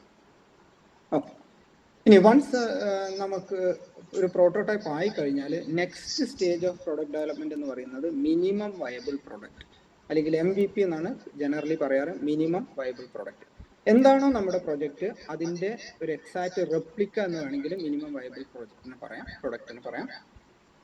നമ്മുടെ പ്രൊഡക്റ്റിലുള്ള ഓൾമോസ്റ്റ് എല്ലാ ഫങ്ഷൻസും ചെയ്യാൻ കപ്പാസിറ്റി ഉള്ള ഒരു ഫിസിക്കൽ സ്ട്രക്ചറാണ് നമ്മുടെ MVP എന്ന് പറയുന്നത്. ഇപ്പോൾ MVP ഡെവലപ്പ് ചെയ്യുന്നതാണ് നെക്സ്റ്റ് സ്റ്റേജ്. ഇപ്പോൾ MVPയുടെ മെയിൻ എന്തിനാണ് MVP അല്ലെങ്കിൽ എന്താണ് MVPയുടെ യൂസ്? മെയിൻലി MVP യൂസ് ചെയ്യുന്നത് നമ്മൾ ആ പ്രൊഡക്റ്റ് ഡെവലപ്പ് ചെയ്ത് കഴിഞ്ഞാൽ എന്തൊക്കെ പ്രോബ്ലംസ് ആണ് ആ പ്രൊഡക്റ്റ് ഫേസ് ചെയ്യാൻ പോകുന്നത്, അല്ലെങ്കിൽ എന്തൊക്കെയാണ് ആ പ്രൊഡക്റ്റിൽ ഇമ്പ്രൂവ്മെന്റ്സ് വേണ്ടത് എന്ന് കണ്ടുപിടിക്കാൻ വേണ്ടിയിട്ടാണ് നമ്മൾ MVP യൂസ് ചെയ്യുന്നത്. അപ്പോൾ എക്സാക്റ്റ് എങ്ങനെയാണ് നമ്മൾ പ്രൊഡക്റ്റ് ഉണ്ടാവേണ്ടത് അതിൻ്റെ ഒരു റെപ്ലിക്കയാണിത്. അപ്പോൾ ഇവിടെ നമുക്ക് അല്ലെങ്കിൽ ഈ MVP യൂസ് ചെയ്തിട്ട് എന്തൊക്കെ ലിമിറ്റേഷൻസ് വരാം, എന്തൊക്കെ മോഡിഫിക്കേഷൻസ് ഞാൻ ഇനി ചെയ്യേണ്ടതായിട്ടുണ്ട്. ഓക്കെ, അതാണ് ബേസിക്കലി MVP എന്ന് പറയുന്ന സ്റ്റേജിൽ നമ്മൾ ചെയ്യുന്നത്.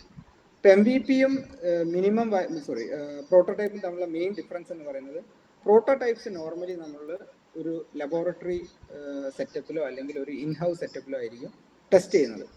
അതേ സമയത്ത് നമുക്ക് MVP എന്ന് പറയുന്നത് നമ്മൾ റിയൽ ആയിട്ട് ഒരു കസ്റ്റമറിനെ ഹാൻഡ് ഓവർ ചെയ്തിട്ട് അല്ലെങ്കിൽ ഒരു ഗ്രൂപ്പ് ഓഫ് കസ്റ്റമേഴ്സിന് നമുക്ക് ഷെയർ ചെയ്തിട്ട് നമുക്കത് ടെസ്റ്റ് ചെയ്യിപ്പിക്കാം. എന്നിട്ട് അവരുടെ ഫീഡ്ബാക്ക് കളക്ട് ചെയ്ത് നമുക്കിതിനെ ഇമ്പ്രൂവ് ചെയ്യാം.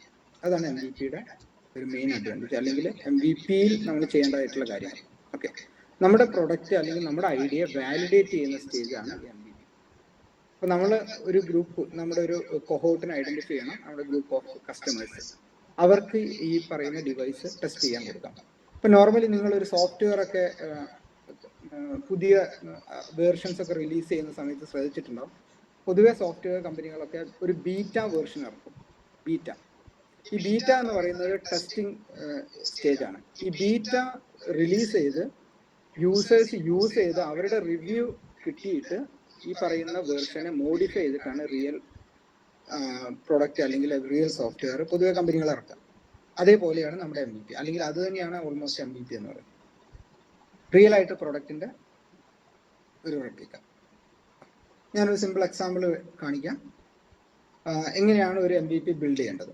ഇപ്പൊ ഏറ്റവും ആദ്യം കാണിച്ചിരിക്കുന്നത്, ഇപ്പൊ നിങ്ങൾക്കൊരു കാറാണ് ഡെവലപ്പ് ചെയ്യേണ്ടതെന്ന് ഇമാജിൻ ചെയ്യാം. കാർ ആണെങ്കിൽ നിങ്ങൾ എപ്പോഴും കാറിന് സിമിലർ ആയിട്ടുള്ള ഒരു സ്ട്രക്ചറിൽ നിന്ന് വേണം തുടങ്ങാൻ MVP. ഇപ്പൊ കാർ ബിൽഡ് ചെയ്യാൻ വേണ്ടിയിട്ട് ഒരു സൈക്കിളോ അല്ലെങ്കിൽ ബൈക്കിന്റെ സ്ട്രക്ചറിൽ നിന്ന് തുടങ്ങിയിട്ട് കാര്യമില്ല. അപ്പൊ എപ്പോഴും കാറിന് സിമിലർ, അത് എക്സാക്ട് കാറിന്റെ ഷേപ്പ് തന്നെ ആവണമെന്നില്ല. ഒരു 4 വീലിൽ ഓടുന്ന ഒരു സ്ട്രക്ചർ, അതിന് ഡ്രൈവറിന് ഇരിക്കാനുള്ളൊരു ഫെസിലിറ്റി ഉണ്ടായിരിക്കണം, ഈ കാർ ഓടിക്കാനുള്ള മെക്കാനിസംസ് അതിലുണ്ടായിരിക്കണം. ഓക്കെ, അതെ, ഒരു 50 to 70% ഒരു ഫോമിലായിരിക്കണം ഈ പറയുന്ന MVP. ഇനി ഒരു റിയൽ എക്സാമ്പിൾ പറഞ്ഞു. ഓക്കെ, ഒരു നമുക്ക് എല്ലാവർക്കും അറിയുന്ന ഒരു ആപ്ലിക്കേഷനാണ് റെഡ് ബസ്. നിങ്ങൾ പലരും ഉപയോഗിച്ചിട്ടുണ്ടാവും. റെഡ് ബസ്സിന്റെ പ്രോബ്ലം സ്റ്റേറ്റ്മെന്റ് എന്ന് പറയുന്നത്, റെഡ് ബസ് ഒക്കെ ഇറങ്ങുന്നതിന് മുന്നേ പൊതുവെ നമ്മൾ ഈ റെഡ് ബസ് കൂടുതലായിട്ട് യൂസ് ചെയ്യുന്നത് പ്രൈവറ്റ് ബസ്സുകൾ ബുക്ക് ചെയ്യാൻ വേണ്ടിയിട്ടാണ്. പ്രൈവറ്റ് ബസ്സുകളെല്ലാം മെയിൻ സിറ്റികളിൽ ചെറിയ ചെറിയ സെന്റേഴ്സ് ഓപ്പൺ ചെയ്ത് അല്ലെങ്കിൽ അവരുടെ ബുക്കിംഗ് സെന്റേഴ്സ് വഴിയാണ് ബുക്കിംഗ് എടുക്കാറ്.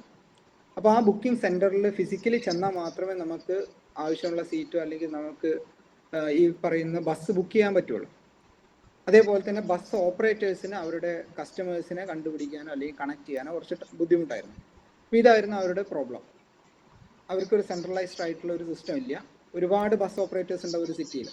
അപ്പോൾ എല്ലാവർക്കും കോമൺ ആയിട്ടൊരു സെൻട്രലൈസ്ഡ് സിസ്റ്റം ഇല്ല, അല്ലെങ്കിൽ ഒരു റിലയബിൾ ആയിട്ടുള്ള സിസ്റ്റം ഇല്ല. ഓരോ യൂസറും അവർക്ക് ആവശ്യമുള്ള പെർട്ടിക്കുലർ ബസ്സിന്റെ ബുക്കിംഗ് സെന്ററിൽ ഫിസിക്കലി ചെന്നിട്ടോ അല്ലെങ്കിൽ ഫോൺ ത്രൂ ആയിരിക്കണം ബുക്ക് ചെയ്യേണ്ടത്. ഓക്കെ, അപ്പോൾ ഇതാണ് അവരുടെ പ്രോബ്ലം. ഓക്കെ, ഇതിനെ ഓവർകം ചെയ്യാൻ വേണ്ടിയിട്ട് അവർ ഡെവലപ്പ് ചെയ്തതാണ് റെഡ് ബസ്. അപ്പോൾ ഇനീഷ്യലി അവർ ചെയ്തത്, അവരൊരു ഇനീഷ്യൽ ആപ്ലിക്കേഷൻ ഡെവലപ്പ് ചെയ്തു. എന്നിട്ട് ഈ ആപ്ലിക്കേഷൻ വളരെ കുറച്ച് ബസ് ഓപ്പറേറ്റേഴ്സിന് പ്രൊവൈഡ് ചെയ്തു. ആ ഓപ്പറേറ്റേഴ്സ് ഇവരുടെ ഈ റെഡ് ബസിന്റെ ആ ഇനീഷ്യൽ സ്റ്റേജിലുള്ള ആപ്ലിക്കേഷൻ യൂസ് ചെയ്തിട്ട് ഇനീഷ്യൽ ബുക്കിംഗ്സ് എടുത്തു. എന്നിട്ട് അവർ ആ ഓപ്പറേറ്റേഴ്സിനെയും ആ ബുക്കിംഗ് ചെയ്ത കസ്റ്റമേഴ്സുമായിട്ടുള്ള ഇന്ററാക്ഷനിലൂടെ എന്തൊക്കെയാണ് അവരുടെ പ്രൊഡക്റ്റിന്റെ ലിമിറ്റേഷൻസ് എന്ന് ഐഡന്റിഫൈ ചെയ്തു. അതിനുശേഷമാണ് അവരുടെ ഫൈനൽ ആപ്ലിക്കേഷനോ അല്ലെങ്കിൽ അവരുടെ പ്രൊഡക്റ്റിലോട്ടോ അവരെത്തുന്നത്. അപ്പോൾ ഈ ഒരു ഫൈനൽ സ്റ്റേജിൽ നിങ്ങളൊക്കെ യൂസ് ചെയ്യുമ്പോൾ നിങ്ങൾക്കറിയാം, നമുക്ക് ഇഷ്ടമുള്ള സീറ്റ് എത്രയാണോ അതിൽ ഓരോ സീറ്റിനും റേറ്റ് എന്നൊക്കെ കൃത്യമായിട്ട് കൊടുത്തിട്ടുണ്ടാവും. ഇനി ലേഡീസിനാണെങ്കിൽ സ്പെസിഫിക് ആയിട്ട് റിസർവ്ഡ് സീറ്റുകൾ പ്രൊവൈഡ് ചെയ്തിട്ടുണ്ട്. ഇതെല്ലാം അവർ പല രീതിയിൽ പല കസ്റ്റമേഴ്സും പല ബസ് ഓപ്പറേറ്റേഴ്സുമായിട്ടുള്ള ഡിസ്കഷൻസിലും അവരുടെ ഫീഡ്ബാക്കിൽ നിന്നൊക്കെ ഡെവലപ്പ് ചെയ്തെടുത്താണ്. ഇതേ രീതിയിൽ തന്നെ ആയിരിക്കണം നമ്മളൊരു പ്രൊഡക്റ്റ് ഡെവലപ്പ് ചെയ്യുന്ന സമയത്ത് ഒരു MVP ഡെവലപ്പ് ചെയ്ത് അതിനെ റിഫൈൻ ചെയ്തിട്ട് വേണം നമ്മുടെ ഫൈനൽ പ്രോഡക്റ്റിലോട്ട് വരാൻ. ഓക്കെ, ഇത് ഞാൻ ഓൾറെഡി പറഞ്ഞു എന്താണ് പ്രോട്ടോടൈപ്പും അതുപോലെ തന്നെ MVP തമ്മിലുള്ള ഡിഫറൻസ്. അപ്പോൾ ബേസിക്കലി പ്രോട്ടോടൈപ്പ് എന്ന് പറയുന്നത് നമ്മളൊരു ലബോറട്ടറി അല്ലെങ്കിൽ ഒരു കൺട്രോൾഡ് എൻവയൺമെന്റിൽ നമ്മൾ ടെസ്റ്റ് ചെയ്യുന്ന, അല്ലെങ്കിൽ നമ്മുടെ കോളേജിലാണെങ്കിൽ ഒരു കോളേജിൽ നിങ്ങളുടെ ഗ്രൂപ്പ് ഓഫ് ഫ്രണ്ട്സോ അല്ലെങ്കിൽ നിങ്ങൾക്ക് തന്നെ ടെസ്റ്റ് ചെയ്ത് നോക്കാനോ അല്ലെങ്കിൽ അതിനെ വാലിഡേറ്റ് ചെയ്യാനോ ഉള്ള ഒരു മെക്കാനിസമാണ് പ്രോട്ടോടൈപ്പിംഗ് എന്ന് പറയുന്നത്. മെയിൻലി നമ്മൾ അതിന്റെ ഡിസൈൻ അല്ലെങ്കിൽ സ്ട്രക്ചറൽ പരമായിട്ടുള്ള കാര്യങ്ങളായിരിക്കും അവിടെ ടെസ്റ്റ് ചെയ്യുന്നത്. അതേ സമയത്ത് MVP എന്ന് പറയുന്നത് റിയലി അതിൻ്റെ ഫങ്ഷണൽ യൂസേജ് അല്ലെങ്കിൽ ഫങ്ഷണൽ ഫെസിലിറ്റീസ് അല്ലെങ്കിൽ ഫീച്ചേഴ്സും ആയിരിക്കും നമ്മൾ ടെസ്റ്റ് ചെയ്യുക. അത് ടെസ്റ്റ് ചെയ്യുന്നത് real customers, group of customers ആയിരിക്കും, കൺട്രോൾഡ് ആയിട്ടുള്ള ഒരു കസ്റ്റമേഴ്സ് ആയിരിക്കും. അപ്പോൾ അവിടെ നമ്മൾ ചെയ്യുന്നത് റിയൽ കസ്റ്റമേഴ്സിന് ആവശ്യം എന്താണ്, അവരുടെ നീഡ്, അത് നമ്മുടെ പ്രൊഡക്റ്റ് മീറ്റ് ചെയ്യുന്നുണ്ടോ. നമ്മൾ ഫസ്റ്റ് സ്റ്റേജിൽ ചെയ്ത പ്രോബ്ലം കസ്റ്റമർ ഫിറ്റ്, അതേപോലെ തന്നെ നമ്മുടെ പ്രോഡക്റ്റും കസ്റ്റമറും തമ്മിലുള്ള മാച്ചിങ് എത്ര മാത്രമാണെന്നുള്ളതാണ് MVP-യിലൂടെ നമ്മൾ ടെസ്റ്റ് ചെയ്യുന്നത്. ഇപ്പം രണ്ടും ഓൾമോസ്റ്റ് ചെയ്യുന്നത് സിമിലർ ആണെങ്കിൽ പോലും രണ്ട് ലെവലിലാണ് മനസ്സിലാക്കുന്നത്. ഇനിയാണ് പ്രോഡക്റ്റ് ഡിസൈൻ. ഇപ്പം ഇത്രയും ആയി കഴിഞ്ഞാൽ നമ്മുടെ ഏകദേശം ഒരു പ്രോട്ടോടൈപ്പ് കഴിഞ്ഞു, നമ്മുടെ MVP കഴിഞ്ഞു. ഇനി നമുക്ക് അതിനെ സ്കെയിലപ്പ് ചെയ്യാനുള്ള സ്റ്റേജായി. ഓക്കെ, ഇനി സ്കെയിലപ്പിൻ്റെ സ്റ്റേജാണ്. ഇപ്പം സ്കെയിലപ്പ് എന്ന് പറഞ്ഞു കഴിഞ്ഞാൽ ആക്ച്വൽ പ്രൊഡക്റ്റിൻ്റെ രൂപത്തിലോട്ട് എത്തും. എങ്ങനെയാണോ നമ്മുടെ പ്രൊഡക്റ്റ് മാർക്കറ്റിൽ എത്തുന്നത് ആ രീതിയിലോട്ട് എത്തി. ഇപ്പോൾ ഫോർ എക്സാമ്പിൾ നിങ്ങളൊരു പുതിയൊരു കാറ് റിലീസ് ചെയ്യാമെന്ന് കരുതുക. ആ കാറ് റിലീസ് ചെയ്യുന്നതിന് മുന്നേ പൊതുവേ എല്ലാ കമ്പനികളും ചെയ്യുന്നത് കാറിൻ്റെ ഒരു മോഡൽ ഡെവലപ്പ് ചെയ്യും, അത് ഒരു ക്യാമോഫ്ലാഗ് വെച്ചിട്ട് റിയൽ റോഡിൽ അവർ ടെസ്റ്റ് ചെയ്യും. നിങ്ങൾ പല TV-യിലും ന്യൂസിലൊക്കെ കണ്ടിട്ടുണ്ടാവും, ലീക്ക്ഡ് ഫോട്ടോസ് എന്നൊക്കെ പറഞ്ഞിട്ട് കാറിൻ്റെ ക്യാമോഫ്ലാഗ് ചെയ്ത ഫോട്ടോസും അല്ലെങ്കിൽ ബൈക്കൊക്കെ ആണെങ്കിൽ ക്യാമോഫ്ലാഗ് ചെയ്തൊക്കെ കാണിക്കുന്നു. അതേപോലെ തന്നെ നമ്മുടെ ഇപ്പം മൊബൈൽ ഫോണിൻ്റെ കേസൊക്കെ പറയുകയാണെന്ന് കരുതുക, മൊബൈൽ ഫോണിൻ്റെ ഡിസൈനും കാര്യങ്ങളൊക്കെ നിങ്ങൾ കണ്ടിട്ടുണ്ടാവും. അതൊന്നും കമ്പനികൾ റിലീസ് ചെയ്യുന്നതിന് മുന്നേ അവർ ഓൾമോസ്റ്റ് ഒരു പ്രൊഡക്റ്റ് സ്റ്റേജിൽ എത്തിയിട്ട് ടെസ്റ്റിങ്ങിന് വേണ്ടിയിട്ട് പ്രൊവൈഡ് ചെയ്യുന്നതാണ്. അവരുടെ സ്കെയിലപ്പ് ലെവലിലോട്ട് എത്തി. അപ്പോൾ ഈ സ്കെയിലപ്പ് ലെവലിലാണ് നമ്മൾ എത്രമാത്രം നമ്മുടെ പ്രൊഡക്റ്റ് യൂസർ ഫ്രണ്ട്ലി ആയി എന്ന് തിരിച്ചറിയുന്നത്. ഓക്കെ, ഇവിടെ ശ്രദ്ധിക്കേണ്ട കാര്യങ്ങൾ, അത് എത്രമാത്രം യൂസർ ഫ്രണ്ട്ലി ആണ്, അതിൻ്റെ പെർഫോമൻസ് എങ്ങനെയുണ്ട്, അതെങ്ങനെയാണ് ബ്രാൻഡ് ചെയ്യേണ്ടത്, എങ്ങനെ അത് പാക്കേജ് ചെയ്ത് മാർക്കറ്റിൽ എത്തിക്കണം, അതിൻ്റെ ഓൾമോസ്റ്റ് ഫൈനൽ സ്റ്റേജിൽ എത്തുന്നതാണ് നമ്മുടെ പ്രൊഡക്റ്റ് അല്ലെങ്കിൽ അതിൻ്റെ സ്കെയിലബിൾ ഫോം എന്ന് പറയുന്നത്.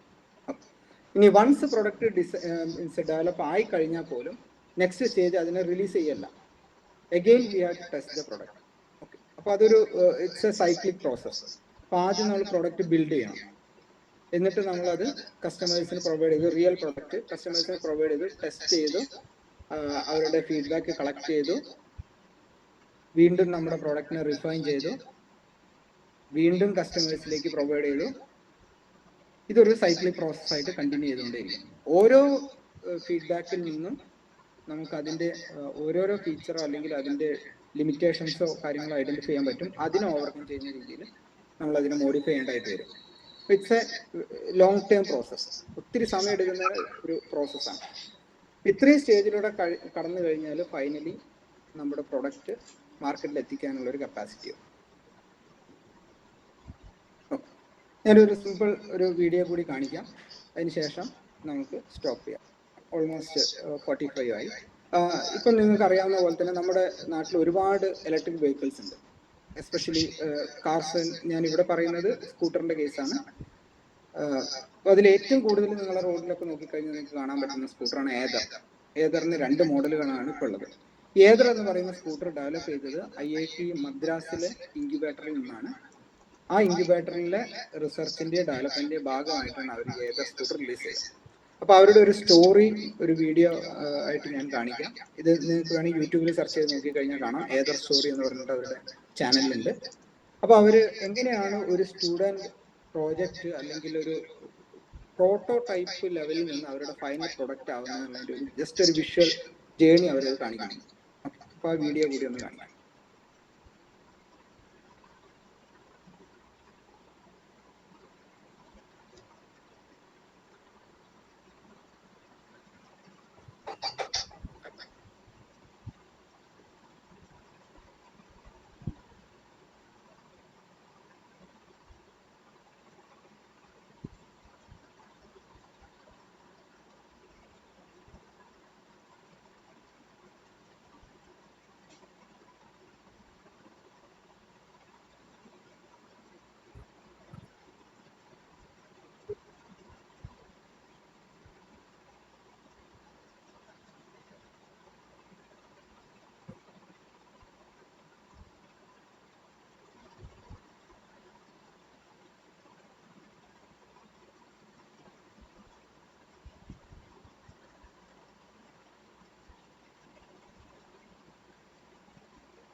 ഓക്കെ, അപ്പോൾ വീഡിയോ കണ്ടപ്പോൾ നിങ്ങൾക്ക് ഏകദേശം ഒരു വർക്ക് ഫ്ലോ മനസ്സിലായിട്ടുണ്ടാവുമെന്ന് കരുതുന്നു. നിങ്ങൾ മെക്കാനിക്കൽ സ്റ്റുഡൻസ് ആണെങ്കിൽ പെട്ടെന്ന് ക്യാച്ച് ചെയ്യാൻ പറ്റും. നിങ്ങളെല്ലാവരും ചെയ്യുന്ന പ്രോജക്റ്റ്, ഇപ്പോൾ നിങ്ങൾക്ക് പൊതുവെ കോളേജുകളിലൊക്കെ ഒട്ടുമിക്ക മെക്കാനിക്കൽ സ്റ്റുഡൻസും ചെയ്യുന്ന ഒരു പ്രോജക്റ്റാണ് ഒരു EV അല്ലെങ്കിൽ സോളാർ പവേർഡ് ഒരു വെഹിക്കിൾ ഡെവലപ്പ് ചെയ്യുക എന്ന് പറയുന്നത്. അപ്പോൾ അതേപോലെ തന്നെയാണ് ഇവരും ചെയ്തിരിക്കുന്നത്. അവരൊരു ബാറ്ററി ഓപ്പറേറ്റഡ് ആയിട്ടുള്ള ഒരു വെഹിക്കിൾ, അതിൻ്റെ ഒരു സ്ട്രക്ചർ കണ്ടിട്ടുണ്ടോ അല്ലേ? ഒരു ബൈക്കിൻ്റെ സ്ട്രക്ചർ അവർ ബിൽഡ് ചെയ്തു, അതിനെ മോഡിഫൈ ചെയ്തിട്ടാണ് അവർ ഫൈനലി ആ പ്രോഡക്റ്റ് മാർക്കറ്റിൽ എത്തിച്ചത്. അപ്പോൾ അവരുടെ ജേണിയുടെ ഇയർ അവിടെ താഴെ എഴുതി കാണിച്ചിട്ടുണ്ട്. അപ്പോൾ എത്ര വർഷം കൊണ്ടാണ് അവർ ഈ ഒരു പ്രോഡക്റ്റിലോട്ട് എത്തിയെന്ന് നോക്കുക. ഓക്കെ, അപ്പോൾ അവരുടെ ബേസിക് ഐഡിയ, ഈ പറയുന്ന ഐഡിയ എല്ലാവരുടെ കയ്യിലുണ്ട്. ഒരുപാട് കമ്പനികൾ ട്രൈ ഔട്ട് ചെയ്യുന്നുണ്ട് ഒരു ഇലക്ട്രിക് വെഹിക്കിൾ. ആ വെഹിക്കിളിന് എന്തൊക്കെ ഫീച്ചർ ഉണ്ടാവണം, ഓരോ കമ്പനിക്കും ഓരോരോ ഫീച്ചേഴ്സാണ്. ഈ ഫീച്ചേഴ്സും ഓരോ കമ്പനിയുടെ ആരൊക്കെയാണ് കോമ്പറ്റീറ്റേഴ്സ്, അവരുടെ ലിമിറ്റേഷൻ എന്തൊക്കെയാണ്, ഇത് ഐഡന്റിഫൈ ചെയ്ത് കഴിഞ്ഞാൽ നമുക്ക് നമ്മുടെ പ്രൊഡക്റ്റ് എങ്ങനെയായിരിക്കണം അല്ലെങ്കിൽ എന്തായിരിക്കണം ഫൈനലി എത്തിപ്പെടേണ്ടത്. ഇപ്പൊ നിങ്ങൾ ഈ പറയുന്ന ഇലക്ട്രിക് സ്കൂട്ടറിന്റെ മാർക്കറ്റ് ഒന്ന് ചെക്ക് ചെയ്ത് നോക്കി കഴിഞ്ഞാൽ നിങ്ങൾക്ക് കാണാം ഒരുപാട് കമ്പനീസ് കോമ്പീറ്റ് ചെയ്യുന്നുണ്ട്. ഇപ്പോൾ ഫോർ എക്സാമ്പിൾ ഒല എന്ന് പറയുന്ന ഇലക്ട്രിക് സ്കൂട്ടർ അവൈലബിൾ ആണ്. ഇപ്പോൾ ഏതർ ഉണ്ട്, ഹീറോയുടെ വിത എന്ന് പറയുന്ന സ്കൂട്ടർ ഉണ്ട്, TVS ഉണ്ട്. ഇതിൽ തന്നെ ഈ TVS, ഹീറോ പോലുള്ള കമ്പനികളൊക്കെ ഓൾറെഡി ഈ സ്കൂട്ടി അല്ലെങ്കിൽ 2 വീലർ മാർക്കറ്റിൽ എസ്റ്റാബ്ലിഷ്ഡ് ആയിട്ടുള്ള കമ്പനികളാണ്. എന്നാൽ പോലും അവരുമായിട്ടാണ് ഈ പറയുന്ന ഒരു സ്റ്റാർട്ടപ്പ് കമ്പനി കോമ്പീറ്റ് ചെയ്യുന്നത്. ഇപ്പോൾ ഏറ്റവും കൂടുതൽ റിലയബിളും അതേപോലെ തന്നെ ക്വാളിറ്റിയും കമ്പാരിറ്റീവ്ലി ഡിഫക്ട് ഫ്രീ ആയിട്ടുള്ള മോഡൽ എന്ന് പറയുന്നത് ഈ ഏതറിൻ്റെയാണ്. നിങ്ങൾ ഈ പറയുന്ന റിവ്യൂസ് നോക്കിക്കഴിഞ്ഞാൽ നിങ്ങൾക്ക് കാണാം. ഇപ്പം ഒരു സ്റ്റാർട്ടപ്പ് കമ്പനി എങ്ങനെ ഡെവലപ്പ് ചെയ്തു, അത് എന്തൊക്കെ കാര്യങ്ങളിൽ ശ്രദ്ധിച്ചിട്ടാണ്, എങ്ങനെയാണ് അത് ഡെവലപ്പ് ചെയ്തത് എന്നുള്ളത് മനസ്സിലാക്കുക. നിങ്ങൾക്കും ഇതേപോലെ പല കാര്യങ്ങളും ചെയ്യാൻ പറ്റും. ഇതിൻ്റെ എല്ലാം പ്രശ്നം നമ്മൾ ആ പ്രോട്ടോടൈപ്പിൽ നിന്ന് മുകളിലോട്ട് ചിന്തിക്കുന്നില്ല എന്നുള്ളതാണ്. അപ്പൊ അതിനെങ്ങനെയാണ് അടുത്ത ലെവലിലേക്ക് കൊണ്ടുവരേണ്ടത് എന്നുള്ളത് ഒരു തോട്ട് പ്രോസസ് ഉണ്ടായി കഴിഞ്ഞാൽ നിങ്ങൾക്ക് ഇതുപോലുള്ള പല കാര്യങ്ങളും കണ്ടുപിടിക്കാം. പല പ്രോബ്ലത്തിൻ്റെയും സൊല്യൂഷൻസ് വളരെ സിമ്പിളാണ്, ചിലത് വളരെ കോംപ്ലിക്കേറ്റഡുമാണ്. അപ്പം നമുക്ക് ഏതാണോ ചെയ്യാൻ പറ്റുന്നത് അല്ലെങ്കിൽ നമ്മുടെ എക്സ്പെർട്ടൈസ് ഏതിലാണോ അതിനനുസരിച്ചിട്ട് വേണം വർക്ക് ചെയ്യാൻ. ഇനി നിങ്ങൾക്കൊരു സ്റ്റാർട്ടപ്പ് പോലുള്ള കാര്യങ്ങളൊക്കെ തുടങ്ങണമെങ്കിൽ എപ്പോഴും ഒരു സിംഗിൾ അല്ലെങ്കിൽ ഒരു 1 man ആർമി പോലെ അല്ല വർക്ക് ചെയ്യേണ്ടത്. നമുക്കൊരു മൾട്ടി ഡിസിപ്ലിനറി ആയിട്ടുള്ള ഒരു ടീമാണ് ബിൽഡ് ചെയ്യേണ്ടത്. ഇപ്പോൾ ഫോർ എക്സാമ്പിൾ മെക്കാനിക്കലായിട്ട് അല്ലെങ്കിൽ മെക്കാനിക്കൽ പഠിച്ചൊരു കുട്ടിക്ക് ഇതിൻ്റെ ഒരു മെക്കാനിക്കൽ ഡിസൈൻ ചെയ്യാൻ പറ്റും. അതേ സമയത്ത് ഇതിൻ്റെ ഇലക്ട്രിക്കൽ ഭാഗങ്ങളൊന്നും ചിലപ്പോൾ അറിയാനില്ല. ഇപ്പോൾ സ്കൂട്ടറിൻ്റെ കേസ് പറയുകയാണെങ്കിൽ അപ്പോൾ അതിന് ഇലക്ട്രിക്കൽ റിലേറ്റഡ് പഠിച്ച ആൾക്കാർ വേണം, അല്ലെങ്കിൽ അതിൽ എക്സ്പെർട്ടൈസ് ചെയ്തിട്ടുള്ള ആൾക്കാർ വേണം. ഇനി ഇതിനെ മാർക്കറ്റ് ചെയ്യണമെങ്കിൽ മാർക്കറ്റിംഗ് പഠിച്ച ആൾക്കാർ വേണം. അപ്പോൾ that should be A multi disciplinary team. അപ്പോൾ ആ രീതിയിൽ നിങ്ങൾക്കൊരു ടീം ബിൽഡ് ചെയ്ത് നിങ്ങൾ ഇനി ചെയ്യാൻ പോകുന്ന അല്ലെങ്കിൽ നിങ്ങൾ ചെയ്ത എന്തെങ്കിലും ഒരു കാര്യത്തിന് നിങ്ങൾക്ക് മാർക്കറ്റിലോട്ട് അല്ലെങ്കിൽ പ്രൊഡക്റ്റ് ആയിട്ട് ഡെവലപ്പ് ചെയ്യണമെന്ന് ആഗ്രഹമുണ്ടെങ്കിൽ try to follow these steps.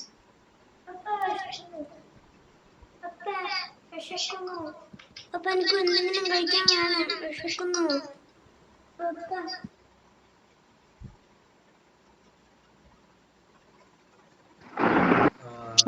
Thank you sir, thank you Sharan sir. Sorry for the disturbance.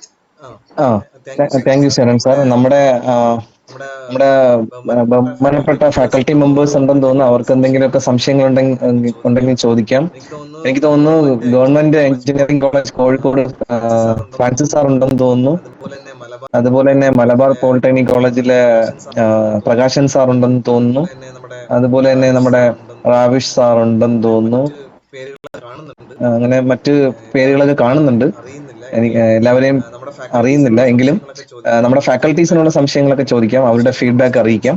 അതിനുശേഷം നമ്മുടെ സ്റ്റുഡൻസിന്റെ ഫീഡ്ബാക്ക് ചോദിക്കാം.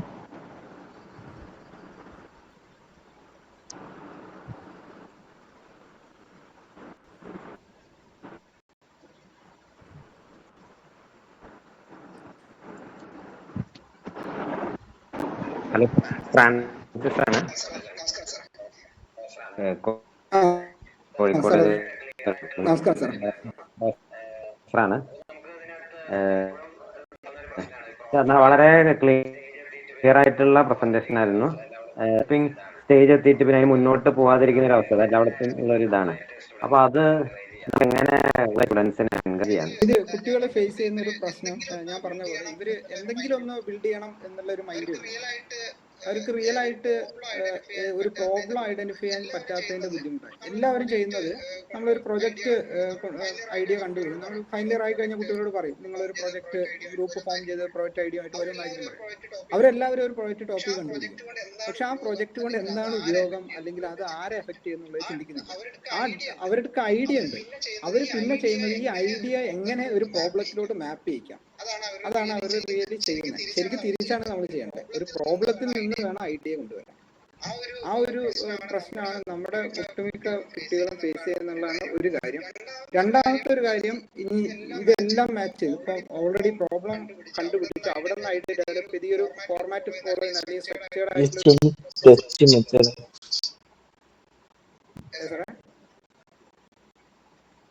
ഓക്കെ. ഇപ്പോൾ ഫോർമാറ്റ് ഈ ഒരു പ്രൊസീജിയർ ഫോളോ ചെയ്യുന്ന കുട്ടികളാണെങ്കിൽ പോലും സ്റ്റെക്ക് ആവുന്നത് പ്രോട്ടോടൈപ്പിലെത്തി പിന്നെ അതിനെ എങ്ങനെ ഡെവലപ്പ് ചെയ്യണമെന്ന് അറിയാത്തൊരു ബുദ്ധിമുട്ട്. അതിന് പല കാരണങ്ങളുണ്ടാവും. ഒന്നുകിൽ അവർക്ക് ഒരു നല്ലൊരു ടീം ബിൽഡ് ചെയ്യാൻ പറ്റിയിട്ടുണ്ടാവില്ല, ഇതിനെ ടേക്കപ്പ് ചെയ്യാൻ ഒരു കപ്പാസിറ്റി അല്ലെങ്കിൽ അതിന് പറ്റുന്ന രീതിയിലുള്ള ആൾക്കാർ അവരുടെ കൂടെ ഉണ്ടാവില്ല, അല്ലെങ്കിൽ നമ്മുടെ കോളേജുകളിൽ ചിലപ്പോൾ അതിന് ഫെസിലിറ്റി ഉണ്ടാവില്ല. അങ്ങനെ ഒരു കുട്ടികളാണെങ്കിൽ അവർക്ക് ഏറ്റവും ബെറ്റർ അല്ലെങ്കിൽ ഏറ്റവും ഈസി ആയിട്ട് ആക്സസ് ചെയ്യാൻ പറ്റുന്നത് ഞാൻ പറഞ്ഞ കേരള സ്റ്റാർട്ടപ്പ് മിഷന്റെ മേക്കർ വില്ലേജിൽ അവരെത്തിക്കുക. അല്ലെങ്കിൽ അവിടെ നിന്ന് അവർക്ക് ഒത്തിരി ഓപ്പർച്യൂണിറ്റീസ് ഉണ്ട്. അവിടെ അതിനുള്ള എല്ലാ ഫെസിലിറ്റിയും കേരള സ്റ്റാർട്ടപ്പ് മിഷൻ പ്രൊവൈഡ് ചെയ്യുന്നുണ്ട്, അവരുടെ പ്രോട്ടോടൈപ്പിനെ സ്കെയിലപ്പ് ചെയ്യാനുള്ള. നമ്മുടെ കോളേജുകളിൽ അതിനൊരു ഫെസിലിറ്റി ഇല്ലെങ്കിൽ ഈ ഒരു കാര്യം ചെയ്തു കഴിഞ്ഞാൽ മേ ബി എനിക്ക് തോന്നുന്നു അറ്റ്ലീസ്റ്റ് ഒരു ബാച്ചിൽ നിന്ന് ഒരു പ്രോഡക്റ്റ് നമുക്ക് ചെയ്യാൻ പറ്റുമെന്ന്.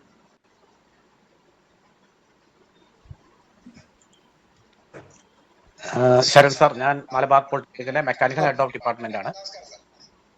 സാറേ, ഞാൻ ഇന്ന് പോലും എന്റെ സ്റ്റാഫുമായിട്ട് ഡിസ്കസ് ചെയ്ത ഒരു പ്രോബ്ലമാണ്. അതായത് കേരളത്തിലെ ഏകദേശം സാർ പറഞ്ഞ മാതിരി ഒരു 150ഓളം എഞ്ചിനീയറിംഗ് കോളേജുകളും 100ലധികം പോളിടെക്നിക്കുകളും ഉണ്ട്. ഇവിടെ ഉണ്ടാക്കുന്ന എത്രയോ കോടി രൂപയാണ് ഓരോ വർഷവും പ്രോജക്റ്റിന് വേണ്ടി കുട്ടികൾ ചെലവഴിക്കുന്നത്. പക്ഷെ ഇതൊന്നും പ്രൊഡക്റ്റീവായിട്ട് നമുക്ക് എങ്ങനെ ഇതിനെ ഒന്ന് പ്രൊഡക്റ്റീവാക്കി എടുക്കാം എന്നാണ് ആദ്യത്തെ ക്വസ്റ്റ്യൻ. അതേപോലെ തന്നെ നമ്മൾ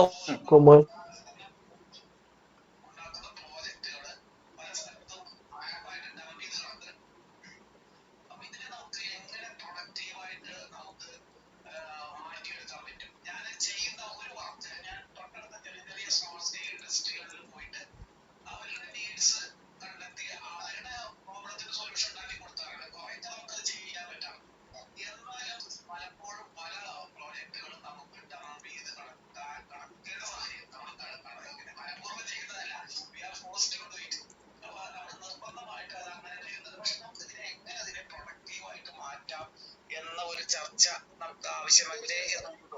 അതെ, ഞാൻ അതാണ് സാറേ, ശരിക്കും ഇത് പറയുകയാണെങ്കിൽ ഒന്നുകിൽ ഒരു ഗ്രൂപ്പ്, ഈ പറയുന്ന IDC നോഡൽ ഓഫീസേഴ്സിന്റെ ഒരു ഗ്രൂപ്പോ അവിടെ ഒരു ആക്ച്വലി ഒരു റിയൽ ഡിസ്കഷൻ ആവശ്യമായിട്ട്. ഇതേപോലെ സാറ് പറഞ്ഞ പോലെ ഒരുപാട് കുട്ടികൾ കാര്യങ്ങളൊക്കെ ചെയ്യുന്നുണ്ട്, പക്ഷെ ഇതൊന്നും എവിടെ എത്തുന്നില്ല. മേ ബി അതിന് ഒരു മാർക്കറ്റ് ഇല്ലാത്തത് കൊണ്ടായിരിക്കാം, ഈ മാർക്കറ്റ് ഉള്ളത് തന്നെ അവർ ശ്രദ്ധിക്കാത്തത് കൊണ്ടായിരിക്കും. അപ്പൊ ആ മാർക്കറ്റ് ഐഡന്റിഫൈ ചെയ്യുക അല്ലെങ്കിൽ ആ കസ്റ്റമേഴ്സിനെ ഐഡന്റിഫൈ ചെയ്യുക എന്നുള്ളതാണ് ഏറ്റവും ആദ്യത്തെ സ്റ്റേജ്. ഇപ്പൊ സാറ് പറഞ്ഞ പോലെ തന്നെ സാറ് നിയർ ബൈ ആയിട്ടുള്ള ആൾക്കാരെ മീറ്റ് ചെയ്തിട്ട് അവരുടെ പ്രോബ്ലം ഐഡന്റിഫൈ ചെയ്തിട്ടുണ്ട്. അതേപോലെ നമുക്ക് റിയൽ കസ്റ്റമേഴ്സിനെ കിട്ടിയാൽ നമ്മുടെ ഈ പ്രൊഡക്റ്റ് അല്ലെങ്കിൽ ഈ പ്രൊജക്റ്റിനെ അടുത്ത ലെവലിലോട്ട് എത്തിക്കാൻ പറ്റും. മാർക്കറ്റ് ഇല്ലെങ്കിൽ നമുക്ക് ഇതുകൊണ്ട് ഒരു യൂസ് ഇല്ല. അപ്പൊ ആ ഒരു ഡിസ്കഷൻ ഒരു ഹെൽത്തി. ഓക്കെ സാർ, നമ്മുടെ മറ്റ് സ്റ്റുഡൻസിനുള്ള വിഷയങ്ങൾ ചോദിക്കാം.